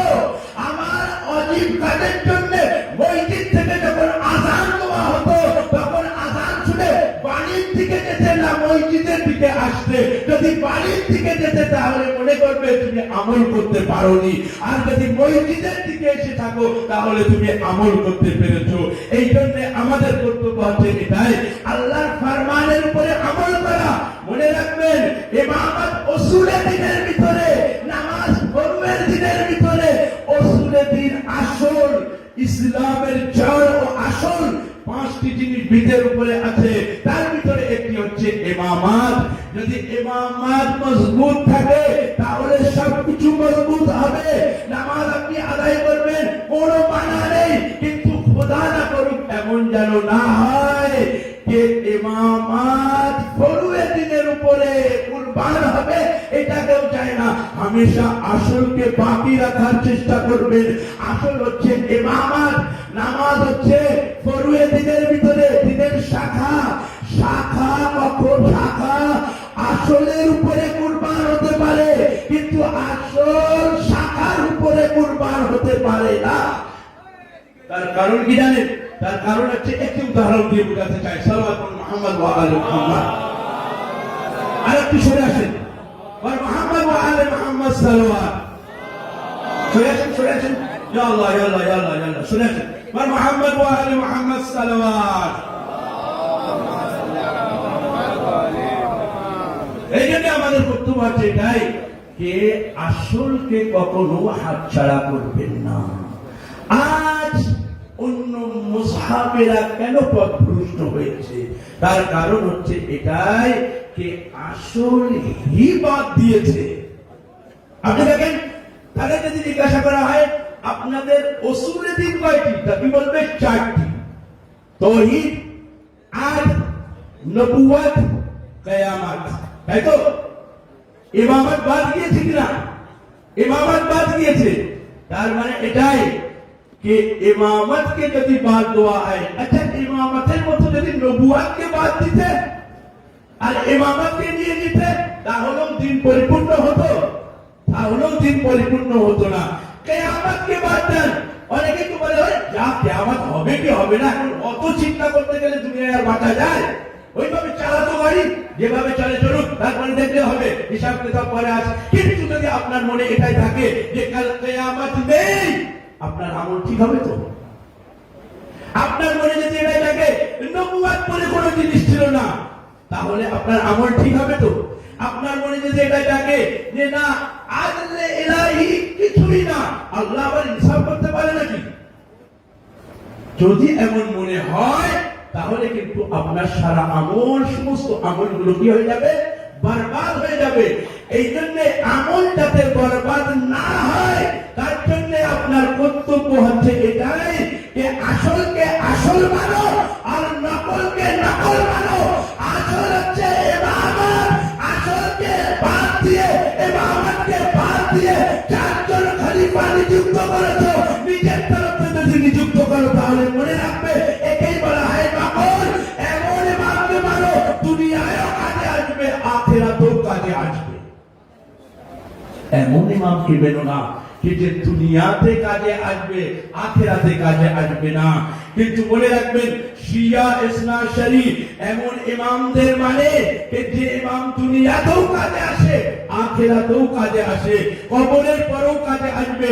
কিন্তু যদি এটাই মনে হয় আপনার ইমাম আলী ইবনে আবি তালিব আলাইহিস সালাতু ওয়াস সালাম আপনার মৃত্যুর পরে আপনার কাজে আসবে না, আপনার কবরে আসবে না, আসবে, অবশ্যই আসবে। ঠিক কেন আসবে? এই জন্য আসবে আলীকে আমরা নিচে হাতে ইমামত দেইনি বা ইমাম বানাইনি। মাসুম ইমাম কবরেও কাজে আসবে, দুনিয়ায় কাজে আসবে। যারা নিজের হাতে ইমামত বা খিলাফতের দায়িত্ব নিয়ে এই দুনিয়াতে সাকিফের ময়দানে ইমামত বাদ দিয়ে খিলাফত গঠন করেছে, আমি তাদের কাছে জিজ্ঞাসা করতে চাই কি বলে আপনি এই সমস্ত ইমাম বা এই সমস্ত খলিফাদের মানে এই খলিফাদের জিজ্ঞাসা করেন তো এরা কবরে যখন আপনাকে শোয়ানো হবে তখন এরা কবরে গিয়ে আপনার রেহাই বা আপনাকে নিজাত ও পরিত্রাণ দিতে পারবে? সকলের মুখে একই কথা থাকবে, না দিতে পারবে না। এরা নিজেরাই তা নিজেদের দিতে পারবে না, অপরকে আর কি দেবে? তাহলে মনে রাখবেন এটাই, যারা নিজেদের বানানো খলিফার উপরে আমল করে তারা দুনিয়াতে হয়তো কাজে আসবে, আখিরাতে কাজে আসতে পারবে না। সারা দুনিয়ার মুসাফগুলো দেখেন, খালি একটাই মুসাফ আছে যে নিজের তরফ থেকে ইমামকে বানায়নি, আল্লাহর হুকুমে বানিয়েছে, রাসূলের দ্বারাই বানিয়েছে। যে ইমাম আল্লাহর হুকুমে হয়, রাসূলের দ্বারাই হয়, সে কবরেও আসে। এই জন্য মুনকির নবী যখন কবরে জিজ্ঞাসা করবে তোমার ইমামকে, ইমাম পাশে দাঁড়িয়ে থাকবে যদি আপনি মুমিন হন। ইমাম আপনার পাশে দাঁড়িয়ে থাকবে যদি আপনি মুমিন হন। তখন এই কথাই মুনকির নবীর কথাই বলবে তোমার ইমামকে। ওই মুর্দা তখন বলবে কি জিজ্ঞাসা করছো? আমার ইমাম আমার পাশে আছে, আমার ইমাম আমার পাশে আছে। তখন ফেরেশতা ওদের দিকে, ওই ইমামের দিকে তাকিয়ে তাই বলবে এর কাছে আর কি জিজ্ঞাসা করব? এর ইমাম যাকে ইমাম বলছে সে তো আমাদের উস্তাদ। সালাওয়াতুল মুহাম্মদ ওয়া আলি তাহলে বোঝা যাচ্ছে এই ইমামদের মতো ওদের ইমাম হতে পারবে না। খালিফা হতে পারবে না, কারণ এরা আল্লাহর তরফ থেকে নিযুক্ত, মানসুসুন মিনাল্লাহ, এরা মাসুম বানিয়েছে আল্লাহ সুবহানাহু ওয়া তাআলা। একেবারে পরিত্রাণ ওই ইমাম দিতে পারে যে আল্লাহর তরফ থেকে এটাকে মাসুম বানানো হয়েছে। এতো আল্লাহ সুবহানাহু ওয়া তাআলা লাখ লাখ শুকরিয়া আদায় করেন, ধন্যবাদ জানান যে এমন ইমাম পেয়েছেন। এই জন্য নামাজ পড়ো, কিন্তু নামাজ বাদ দিয়ে ইমামকে ধরো না, ইমাম ধরো কিন্তু নামাজ বাদ দিও না। আমাদের মুসাফের ভিতরে এটাই বলে ইমামও মানো নামাজও পড়ো। সালাওয়াতুন মুহাম্মদ ওয়া আলে মুহাম্মদ। আমরা এমন নয় যে খালি ইমাম মানলে যথেষ্ট হবে। ইমাম ফরুয়ের দিন, কোন সন্দেহ নেই এর ভিতরে, ফরুয়ের দিনকে মানতেই হবে, আসলকে মানতে হবে। এই জন্য আপনি দেখবেন কারবালার ময়দানে ফরুয়ের দিন কুরবান হয়েছে রসুলের দিনের উপরে, নাকি রসুলের দিন কুরবান হয়েছে ফরুয়ের দিনের উপরে। কিন্তু তারপরও মনে রাখবেন এটাই, ইমামে হুসাইন নামাজ আদায় করেছে, শিক্ষা দিয়ে গিয়েছে আমাদের এই যুদ্ধের ভিতরেও আমি যদি নামাজ আদায় করতে পারি, এই আমার চাহিদা হলো তোমরাও নামাজ আদায় করে মজলিসে এসো। তোমরা যেন নামাজকে কাজা করো না। মসজিদ যদি সামনে থাকে তাহলে আগে নামাজ আদায় করো, তারপরে মজলিসে এসো। তাহলে বোঝা যাচ্ছে এটাই যে আজাদারি কাজা হয় না, নামাজ কাজা হয়। নামাজ কাজা হয়, আজাদারি যে কোনো সময়। আজাদারি আপনি 24 ঘন্টা যে কোনো সময় করেন, কোনো অসুবিধা আছে কি? আপনি যদি বলেন না আমি সকালে করবো, কোনো অসুবিধা আছে? দুপুরে করবো, কোনো অসুবিধা নেই। রাত্রে করবো, কোনো অসুবিধা নেই। আজাদারির জন্য খোলা আছে 24 ঘন্টা, কিন্তু নামাজের জন্য নয়। ওয়াক্ত বাধা আছে, এই ওয়াক্তের ভিতরে, এই সময়ের ভিতরে তোমাকে আদায় করতে হবে। আরে আমরা কেমন চাহিদাওয়ালা ইমাম আলাইহিস সালাতু ওয়াস সালামের, যে ইমাম এত বড় কুরবানি দিয়ে দিয়েছেন খালি কি জন্য? ইসলামকে বাঁচানোর জন্য। খালি যদি আমি কথা বলি নামাজের জন্য, ভুল হয়ে যাবে। নামাজের জন্য খালি নয়, গোটা ইসলামকে বাঁচানোর জন্য। অতএব আজ আম্বিয়াদের নাম থাকতো না, কোরআন থাকতো না, আজ কিবলা থাকতো না, আজ কাবা থাকতো না, আজ কোরআন থাকতো না, আজ ইসলামের ভিতরে এই সমস্ত জিনিসগুলো থাকতো না, যদি ইমাম হুসাইন আলাইহিস সালাতু ওয়াস সালাম কারবালার ময়দানে এই বিশাল ও বৃহৎ কুরবানি ইমাম হুসাইন আলাইহিস সালাতু ওয়াস সালাম না দিতেন। তাহলে বোঝা যাচ্ছে সারা মুসলমানদের কর্তব্য হচ্ছে এটাই যে হুসাইনের এহসান সমস্ত মুসলমানের উপরে, আর সমস্ত মুসলমানের কর্তব্য এটাই ইমাম হুসাইন আলাইহিস সালাতু ওয়াস সালামের শুকরিয়া আদায় করা। খালি হুসাইনের শুকরিয়া আদায় করো, আম্বিয়াদের শুকরিয়া আদায় হয়ে যাবে। খালি হুসাইনের শুকরিয়া আদায় করো, আল্লাহর শুকরিয়া আদায় হবে। খালি হুসাইনের শুকরিয়া আদায় করো, সারা আম্বিয়া ও আউলিয়াদের শুকরিয়া আদায় করা হয়ে যাবে। তার মানে হচ্ছে এটাই, যেহেতু হুসাইন আল্লাহর নামকে বাঁচিয়েছে, এই জন্য যে আল্লাহর নামকে বাঁচায় তার শুকরিয়া আদায় করলে অটোমেটিক খালিক ও স্রষ্টা পর্যন্ত সেই শুকরিয়া পৌঁছে যায়।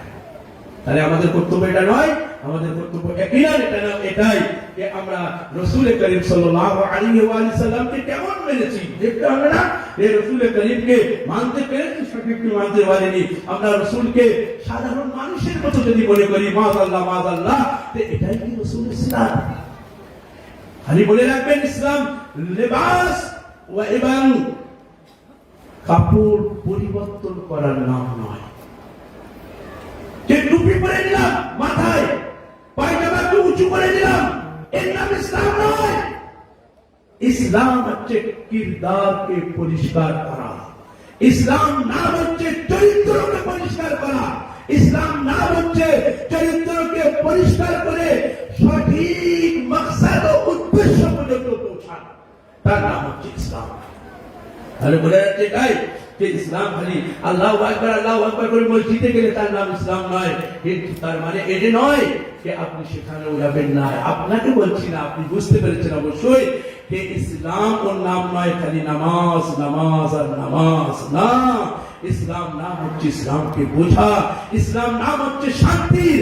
আজ আপনি দেখেন ইসলামের দাবিদার কোরআনে মাজিদ এটাই বলছে, ইন্নামাল মুমিনুনা ইখওয়া, মুমিন মুমিনের ভাই, মুসলমান মুসলমানের ভাই। যদি কোনো মুসলমান এক জায়গায় পড়ে থাকে, অসহায় থাকে, তাহলে তার সাহায্য করা, কিন্তু আজ আপনারা চোখে দেখতে পাচ্ছেন যে আমি প্রথমেই বললাম এক ফেরকা জান্নাতে যাবে, তার কারণ হচ্ছে এটাই। আজ সারা বিশ্বেই বোঝা যাচ্ছে যে কত অসহায় আছে গাজার মানুষেরা, কত অসহায় আছে ফিলিস্তিন ভাইয়েরা, কত অসহায় আছে লুবনান ভাইয়েরা, কিন্তু সারা মুসলমান চুপচাপ বসে আছে। আবার দাবিদার হবে এটাই যে আমরাই পাকা মুসলমান। পাকা মুসলমান কোরআনে মসজিদের ভিতরে আল্লাহ বলেই দিয়েছে যে মুসলমানের সহযোগিতার জন্য যাবে সেই হবে পাকা মুসলমান। সারা বিশ্বের মানুষ এক জায়গায় বসে আছে, চুপচাপ বসে আছে লোভ ও লালসার কারণে। যেমন ভাবে এজিদের মাননেওয়ালারা ছিল, লোভ ও লালসার কারণে আগে বাড়তে পারেনি, নইলে তারা জানতো যে হুসাইনকে, জানতো আলীকে, জানতো ফাতেমাকে, জানতো হাসানকে, কিন্তু লোভ ও লালসার কারণে আগে বাড়তে পারেনি। আজকালকার মুসলমান সেই এজিদি মুসলমান লোভ ও লালসার কারণে ইসলামকে ছেড়ে দিয়ে গাজার মানুষেরা অসহায় আছে, সেদিকে যেতে পারছে না। ফিলিস্তিনের মানুষেরা অসহায় আছে, সেদিকে যেতে পারছে না। কিন্তু যদি কালো রাসূলের যুগে যখন রাসূল ছিল না, তখন অসহায়দের পাশে যদি কেউ দাঁড়িয়ে থাকে, সে আমারও আপনার মাওলা আলী ইবনে আবি তালিব। আজও অসহায়দের পাশে যদি কেউ দাঁড়িয়ে থাকে, সে হচ্ছে আমারও আপনার মাওলার চাহনেওয়ালা। সেই বংশে আয়াতুল্লাহ খামনাই এটাই জানিয়ে দিয়েছে যে আমরা মরবো, কিন্তু আমার মরা না, আমার মৃত্যুটা বড় কথা না, আমার ইসলামটা বড় কথা।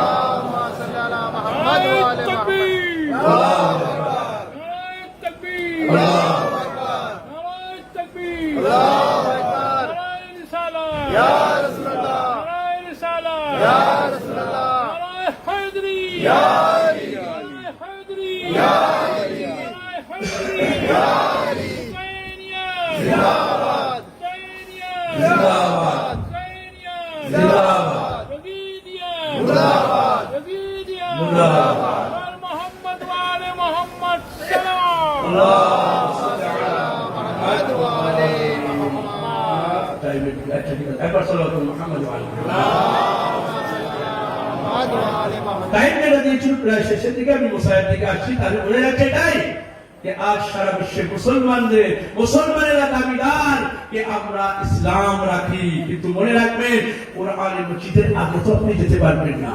কোরআনে মজিদ যদি এটাই বলে যে মুসলমানদের পাশে দাঁড়াও, হয় তোমাদের মনে হয় এটাই যে সেখানকার মানুষ মুসলমান না, এটাই মনে হচ্ছে মুসলমান না, বরং তোমরা তো এমনই মুসলমান, এটাই বলবে সে সেখানকার মানুষ মুসলমান, শিয়া নয়। যদি তাই মনে হয় মুসলমান হয়ে তুমি যে সুন্নি, মুসলমান হয়ে আহলে সুন্নতের সাথে যে সম্পর্ক তোমার, এর সাথে হয়ে তুমি কমসে কম তাদের সাহায্য চলে যেতে, তাদেরকে মদত করতে। কিন্তু যদি কেউ মদত করে, যদি কেউ সাহায্য করে, তাহলে ফতোয়া এটাই বার হয় যে না, যেহেতু ইরান এই জন্য সাহায্য করছে, ওদেরকে শিয়া করবে। এমন নিয়ত নয়, আয়াতুল্লাহ খামনাই বা শিয়াদের এমন নিয়ত নয়। নিয়ত এটা নয়, মনে রাখবেন, নিয়ত এটাই হামেশা মনে রাখবেন, হামেশা ইসলামের নিচুর সংক্ষেপে ইসলাম আপনাদের বলে দিচ্ছে এটাই যে ইসলাম যদি ভাগ করা হয় তাহলে দুই ভাগে ভাগ হবে, বাহাত্তর নয়। আমি মনে করি এটাই, কারবালার পরে ইসলামকে যদি ভাগ করা হয় তাহলে দুই ভাগে ভাগ হবে, এক মজলুম আর দ্বিতীয় জালিম। এক মজলুম আর দ্বিতীয় জালিম। মজলুমদের সাথে থাকো, চাই সে যে স্থানই হোক না কেন। কোরআন এটাই বলছে মজলুমদের সাথে থাকো। এই দেখো না যে মজলুমদের মুজহাব কি, শিয়া এই জন্য না, মজলুমদের মুজহাব দেখো না, সে মজলুম যদি হয় তাহলে তার সাথে থাকো, আর যদি সে জালিম হয় তাহলে তার সাথে থেকো না। আমেরিকা ও ইহুদি মুসলমানদের শত্রু, কোরআনে মাজিদ বারবার বলছে এদের থেকে সাবধান থেকো, কিন্তু হতভাগা মুসলমান সেই শত্রুদের নিয়ে বাস করছে। আর যারা প্রকৃতপক্ষে দোস্তি এবং বন্ধুর দাবি করে, যারা আইনে বাইতের চাহনেওয়ালা, তাদের থেকে দূরে থাকছে। তাদের থেকে দূরে। আর যারা কোরআনের দৃষ্টিতে যারা মুসলমানদের শত্রু, সেই ইহুদি, সেই নাসারা, তাদের সাথে আছে, তাদের সাহায্য করছে, তাদের সঙ্গে দিচ্ছে, কিন্তু এই মুসলমানদের সঙ্গে দিতে পারছে না। তাহলে এখান থেকে বোঝা যাচ্ছে যে এরা কেমন মুসলমান। কোরআন যদি বলে এরা মুসলমান নয়, তাহলে মেনে নিতে হবে। কোরআন এটাই বলছে যে ইহুদি শয়তান তোমাদের প্রথম শত্রু হচ্ছে শয়তান, দ্বিতীয় শত্রু হচ্ছে ইহুদি, তৃতীয় শত্রু হচ্ছে মুনাফিক যারা তারা। আজও এমন লোক আছে মুসলমানদের ভিতরে মুনাফিক, এখানকার কথা ওখানে, ওখানকার কথা এখানে, ভালো হওয়ার জন্য। মনে রাখবেন কোরআন বলছে এটাই যে যারা মুনাফিক তাদের থেকে দূরে থেকো। মুনাফিকদের কোনো ইসলাম থাকে না, মুনাফিকদের কাছে ইসলাম বলে কিছুই নেই, এরা হচ্ছে আল্লাহর মহাশত্রু। তাহলে আমাদেরও মনে রাখতে হবে যে মুসলমানদের ভিতরে কিছু এমন বাদশা আছে যারা মুনাফিকাত করেই যাচ্ছে, করেই যাচ্ছে, করেই যাচ্ছে। এধারে বলছে এটাই যে আমি তোমাদের সঙ্গে আছি, আবার ওধারে আমেরিকা যখন আসছে তখন তাদের সিংহাসনে বসিয়ে বলছে আমি তোমাদের সঙ্গে আছি। এর নাম মুসলমান? মনে রাখবেন, আজ মহাশত্রু যদি কেউ থাকে আমাদের আপনাদের, তাহলে সে হচ্ছে এই সৌদি আরব, মহাশত্রু। মনে রাখবেন এটাই যে আজ ওই মুসাহাবের মানুষেরা তাকে মানতে রাজি নয়। তার মানে কি, তার কর্ম কিছু এমন আছে যার জন্য তাদের মানতে রাজি নয়। আমি বিরাট মানত, কিন্তু আজ বলছে না, তার কাছে সেই আমল আর নেই, সে সেই জিনিসগুলো করতে পারছে না। সেই ইসলাম তার কাছে যা আছে, নামে ইসলাম আছে। এই জন্য ঠিকই বলেছে, আজ পর্যন্ত আমরা কখনো শুনিনি যে সৌদি আরবের ভিতরে মদের দোকান খোলা হবে, অনুমতি দেবে, কেউ ভাবতেও পারিনি। কিন্তু ইহুদিরা সেখানে মদের দোকান খুলে এটাই জানিয়ে দিয়েছে যে মুসলমানদের উপরে আমরা ভারী। কিন্তু ইরান ও শিকার জবাব দিয়ে বলেছে এটাই, মুসলমান যদি মুনাফিক হয় তাহলে ভারী হতে পারবে, আর মুসলমান যদি মুত্তাকি ও পরেজগার হয় তাহলে ভারী হতে পারবে না। এই জন্য আমাদের কর্তব্য হচ্ছে এটাই, ইমামকে মানা, সঠিক ইমামকে মানা। আপনি ভাবেন যে একসময় সৌদি আরব এক টিভিতে এটাই বলেছিল না যে ইরান যে ইমামে জামানার জন্য এত কিছু তৈরি করছে, এত কিছু তৈরি করছে যে একদিন আমরা আসবো সৌদি আরবে, আমার সৈন্য আমি বানাচ্ছি। এই বিন সালমান বলেছিল, মোহাম্মদ বিন সালমান, যে আমি তৈরি করছি আমার সৈন্যদের নিয়ে যাবো সৌদি আরব থেকে ইরানে। ওদের ইমামের জামানা যখন আসবে আমি আমার এই সৈন্যদের দ্বারাই ওদের ইমামে জামানাকে কতল করে দেব। সেই সময় হাসান নাসরুল্লাহ বেঁচে ছিল, তিনি উত্তর দিলেন এটাই, ও সৌদি আরবের বাদশা, তোমাকে ইরান আসতে হবে না আমার ইমামের মারার জন্য। আমার ইমাম যে আসবে তোমার ওই মক্কা থেকে আসবে, তোমার মক্কা থেকে আসবে। আরো খুশনসিব এটাই যে আমাদের প্রথম ইমাম এসেছে ওই মক্কা থেকে, আমাদের আখেরি ইমাম আসবে ওই মক্কা থেকে। কোথায় যাবে তুমি? ইরানে আসার দরকার নেই তোমার, তোমার ওখানে তুমি নিজেই ভাবো কখন আসবে, কিভাবে আসবে, কোন দিনে আসবে। তুমি তো নিজেই শুয়ে থাকো, বুঝবে কি করে যে আল্লাহ সুবহানাহু ওয়া তাআলা কখন আমার ইমামকে জহুর করে দেবে। তাহলে বোঝা যাচ্ছে ফাসিদ আকীদা রেখে কোনো লাভ নেই, যদি আমরাও রাখি কোনো লাভ নেই। আমাদের ইমামদের ব্যাপারে যদি ফাসিদ আকীদা রাখি কোনো লাভ নেই। যে ইমাম আপনাকে জান্নাতের দিকে নিয়ে যাবে, এই ইমাম আপনাকে পুরে সিরাত পার করাবে, এই ইমাম ওই দিন আপনাকে সাহায্য করবে যেদিন কোরআন আওয়াজ দিচ্ছে কেউ আপনার সাহায্যের জন্য থাকবে না। কে থাকবে? এই ইমাম আপনার সাহায্যের জন্য থাকবে।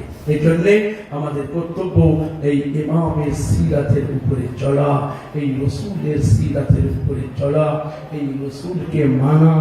যেমন ভাবে রসুলকে মানা দরকার তেমন ভাবে রসুলকে মানা। এমন নয়, দেখেন যে রসুলকে যদি আপনি মনে করেন যে আমাদের মতো ছিল রসুল, তার মানে কি সমস্ত কাজ যদি আমাদের যে কাজগুলো আমরা গুনাহ করি, আমরা বিভিন্ন কুকর্ম করি, মাযাল্লাহ মাযাল্লাহ মাযাল্লাহ মাযাল্লাহ, রসুল করিম সাল্লাল্লাহু আলাইহি ওয়া সাল্লামকে আমাদের মতো মনে করে আপনি কি মনে করছেন? পৃথিবীর ভিতরে বহু জিনিস আছে, কেউ কারোর মতো নয়। সামান্য যদি আমরা এই যে গাছগুলো দেখা যাচ্ছে, তেঁতুল গাছ কখনো মনে রাখবেন খেজুর গাছের মতো হতে পারে না, পারে? তেঁতুল গাছ খেজুর গাছের মতো হবে না। কোনো পাথর এক পাথর আর এক পাথরের সঙ্গে কোনো তুলনা করে না।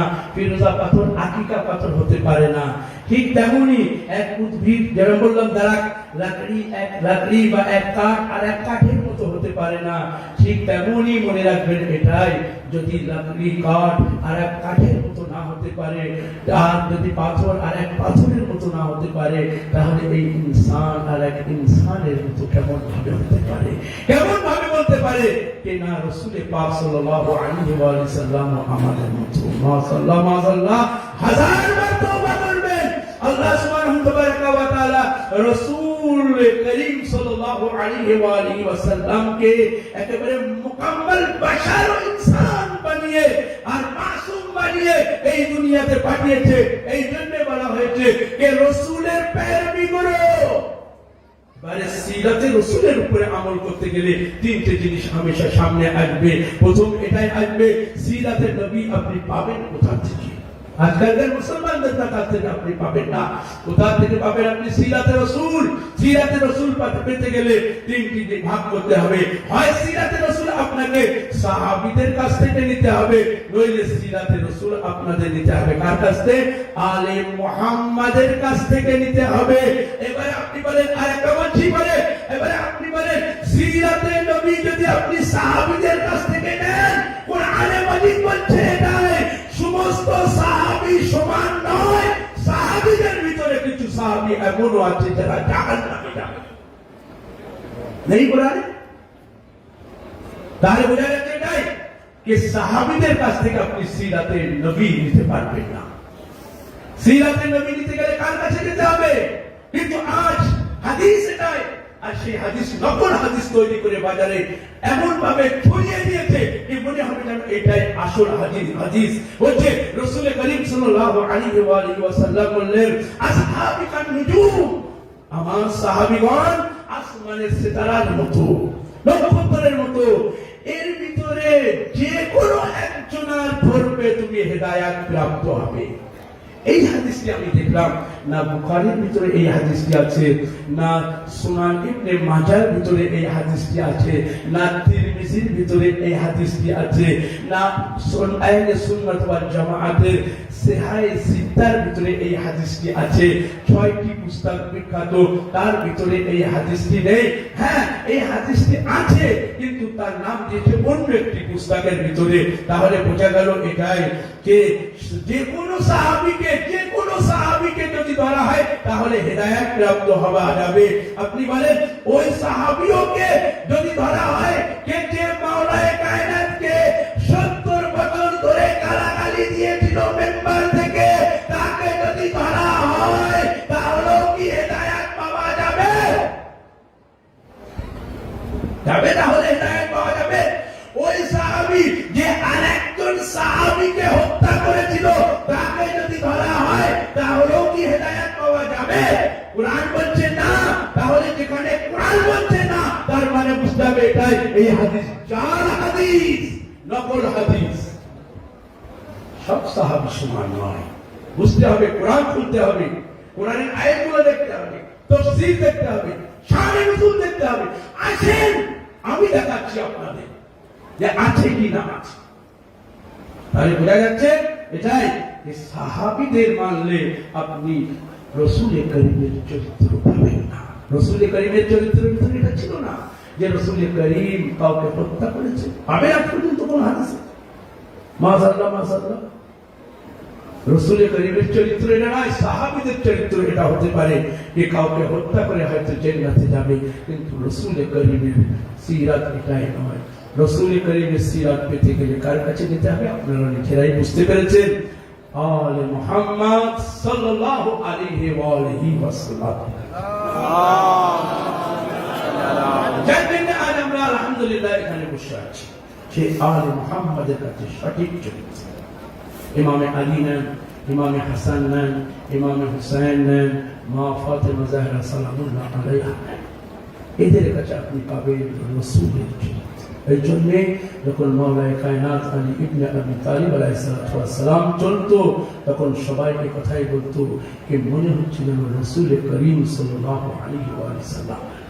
এই জন্য আল্লাহ সুবহানাহু ওয়া তাআলা সবাইকে বাদ দিয়ে রসূলের বিছানায় শুয়েছিল মাওলায়ে কায়নাত আলী ইবনে আবি তালিব আলাইহিস সালামকে। কারণ কাফিররা এসে ডান দিকে দেখলো, তোরা তো রসূল শুয়ে আছে, বাম দিকে দেখলো, ওতে তো রসূল শুয়ে আছে। যেদিকেই দেখে সেদিকে রসূলের মতো মনে হয়। তাহলে রসূলের মতো যদি কেউ হতে পারে, সে কারা হবে? দুনিয়ায় আমি এটাই দেখেছি, সব জিনিস একদিকে। দুনিয়ায় এটাই, সমস্ত মানুষেরা এটাই বলে, সবাই একথাই বলে, কোন জিনিসের সঙ্গে মেনে না, কোন জিনিস কোন কারোর মতো নয়। কিন্তু আমি দেখেছি একটা জিনিস আর একটা জিনিসের মতো। দুনিয়ার সারা জিনিস একদিকে রাখবেন, 14 মাসুমিনকে একদিকে রাখবেন, সারা দুনিয়া একদিকে থাকবে, কেউ কারোর মতো হতে পারবে না। 14 মাসুমকে এক জায়গায় রাখবেন, সবাই কথাই বলবে যে এক অপরের মতো। এই জন্য বলেছে আব্বালুনা মুহাম্মদ, আওসাতুনা মুহাম্মদ ওয়া আখিরুনা মুহাম্মদ। সাল্লাল্লাহু মুহাম্মদ ওয়া আলিহি। আপনি পার্থক্য করতে পারবেন না যে ইমাম হাসান বড় কি ইমাম হুসাইন। বয়সের না বলছি, ইলম, শিক্ষা দীক্ষা সব দিক থেকে কোন ইমামকে কোন ইমামের সাথে পার্থক্য করতে পারে। এরাই একেবারে নিজেদের মতো, তাছাড়া অন্য কেউ নাই, কেউ আপনি দেখাতে পারবেন না কোথায়। যাই হোক, আল্লাহ সুবহানাহু ওয়া তাআলা আপনাদের আরো তৌফিক দান করুন।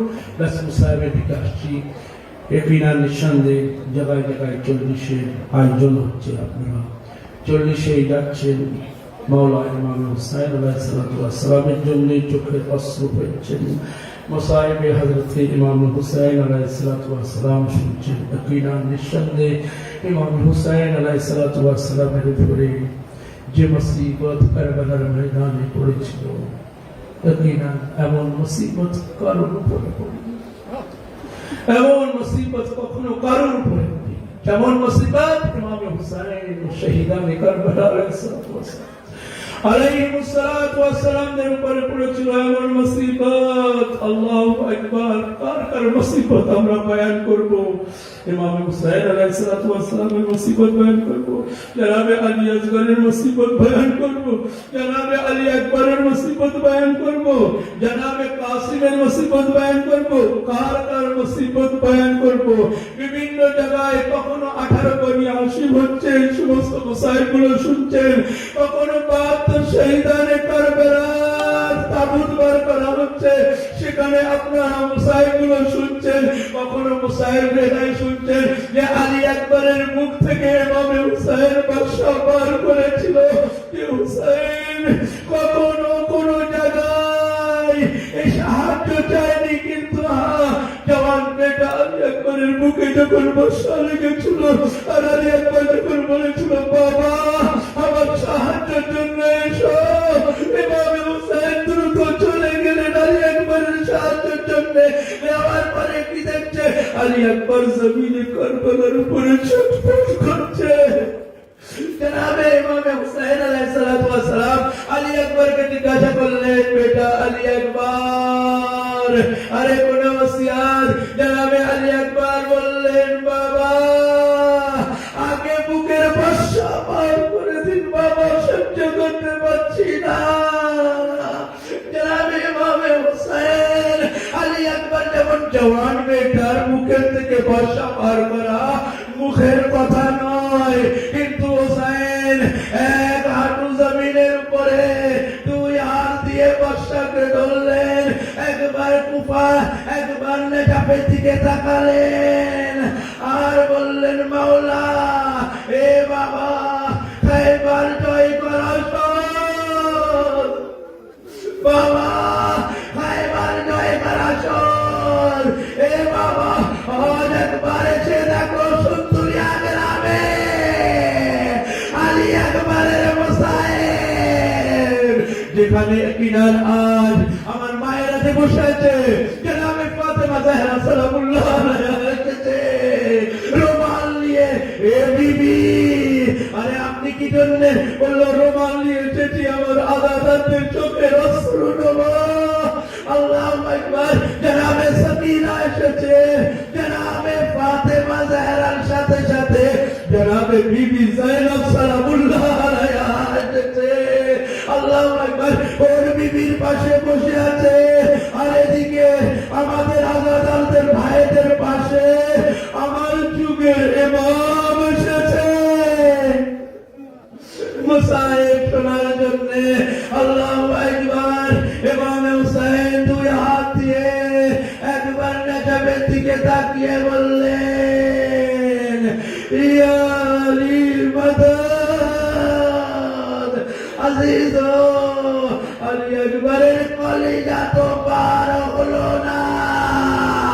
আরে বর্ষার সাথে সাথে বর্ষা তো পার হলো না, বর্ষার সাথে সাথে আলী আকবরের তাজা কলিজা পার হয়ে আসলো। আল্লাহু আকবার।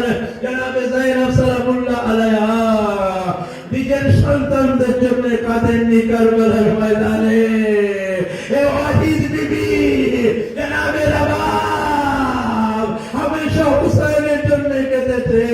জনাবে যায়েনব সালামুল্লাহ আলাইহার দুই সন্তান জনাবে যায়েনব হামেশা এটাই বলেছিল, বেটা অনু বেটা মোহাম্মদ মামুর উপরে কুরবান হবে, সকাল হবে মামুর উপরে কুরবান হয়ে যাবে। আজিজ বেটারা তাই করলো। আর জনাবে যায়েনব এটাই বললেন যে বেটা অনু মোহাম্মদ খবরদার, যদি ফুরাতে যাও পানি যদি হাতে আসে তাহলে খবরদার পানি যেন পান করবে না। আরে হুসাইনের কন্যা বহু পিপাসায়। আজরকুম আল্লাহ, আজরকুম আল্লাহ। জনাবে যায়েনব সালামুল্লাহ আলাইহা দুই সন্তানকে সবকিছু ছেড়ে দিয়ে মুক্তাসার মুসাইবের উপরে জনাবে যায়েনব সালামুল্লাহ আলাইহার এই দুই সন্তান প্রথম অনু মোহাম্মদ দুই সন্তান রানেতে গেলেন, জাহান্নামীদের জাহান্নামী করলেন। কিন্তু জনাবে অনের মাথায় এক গুরজ এনে একজন মারল, জমিনে পড়ে গেল, সেখানে শেষ নিঃশ্বাস ত্যাগ করলো। আর এক তলোয়ার মোহাম্মদের মাথায় মারল। মোহাম্মদ জমিনের কারবালার উপরে আসলো। আজিজ একবার আওয়াজ দিল, এ মামু আরে সাহায্যের জন্য আসুন। এভাবে হুসাইন আসলো। আসার পরে কি দেখছে, আরে একজন মারা গিয়েছে, একজন আর জীবনটা একটুখানি আছে। আজিজ কিছুক্ষণ পরে দেখলো মোহাম্মদ মারা গিয়েছে। হুসাইন সকাল থেকে না হুসাইন ইবনে আলী লাশগুলো তুলছিল। একা হুসাইন কত লাশ তুলবে, একা হুসাইন কত লাশ তুলতে পারে। জিগার দরকার আছে, সাবর দরকার আছে। আমাদের বাড়িতে যদি একটা মাইয়াত হয়ে যায়, গ্রামের লোকের সাহায্য করতে হয়। কারবালায় ৭২টি লাশ। আরে হুসাইনের সাহায্যের জন্য কেউ নেই। একবার ইমামে হুসাইন অনু মোহাম্মদকে নিলেন, হেমাতে আনলেন, আওয়াজ দিলেন, এ বিবিরা আরে এসো। সমস্ত বিবি জমা হলো। জনাবে ইমামে হুসাইন ফিসাকে বললেন, আমার বোন যায়েনব কোথায়, আমার বোন যায়েনব কোথায়? ফিসা যাও ডেকে নিয়ে এসো। জনাবে ফিসা গেলেন, ডাকলেন, আপনাকে হুসাইন ইবনে আলী ডাকছে। জনাবে যায়েনব আসলেন। ইমামে হুসাইন অনু মোহাম্মদের দুই লাশ। হুসাইন যায়েনবের মাঝখানে যায়েনব যেখানে বসেছিল মাঝখানে রাখলো জাইনাবকে বলল জাইনাব, এক হাত জাইনাব অনর উপরে দিল আর এক হাত মোহাম্মদের উপরে রাখলো, রাখার পরে বলছে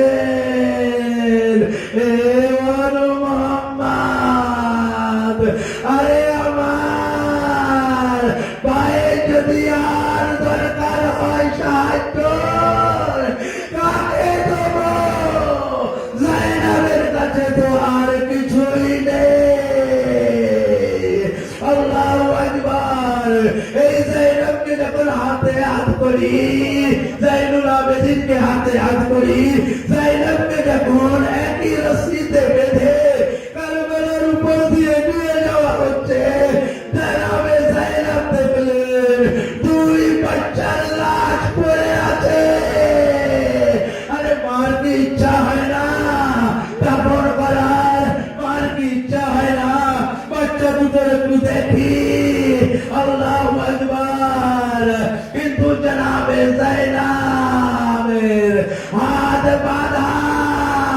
জানাবে জাইনাব বললেন এ মোহাম্মদ, আমার হাত বাঁধা, নইলে কাপড় দিয়ে দিতাম। আগে বললো ভাইয়ার লাশ পড়ে আছে, হোসেন ইবনে আলীর লাশ, তাও কেমন ভাবে পড়ে আছে, রৌদ্রে পড়ে আছে, হোসেনের লাশের উপরে রৌদ্র। একবার জানাবে জাইনাব বললেন এক সময় আমি মদিনায় ছিলাম, আর মদিনার ঘরের বারান্দায় আমি শুয়েছিলাম। সকালে যখন সূর্য উদয় হয়েছে, আমার ভাই হুসেন আমার দুই হাত দিয়ে ছায়া করে আছে। আমি তখন ভেবেছিলাম একদিন যখন আমার ভাইয়ের লাশ পড়ে থাকবে রৌদ্রে, আমি ছায়া করব। কিন্তু হায় এ ভাইয়া, আরে আমার মনের আশা পূরণ হলো না ভাইয়া। আরে আমার দুই হাত বাঁধা। এ ভাইয়া, মনের আশা মনের ভিতরে রয়েছে। إنا لله وإنا إليه راجعون غزل بقضائه وتسليما لحكمه إلهي وربي وسيدي ومولاي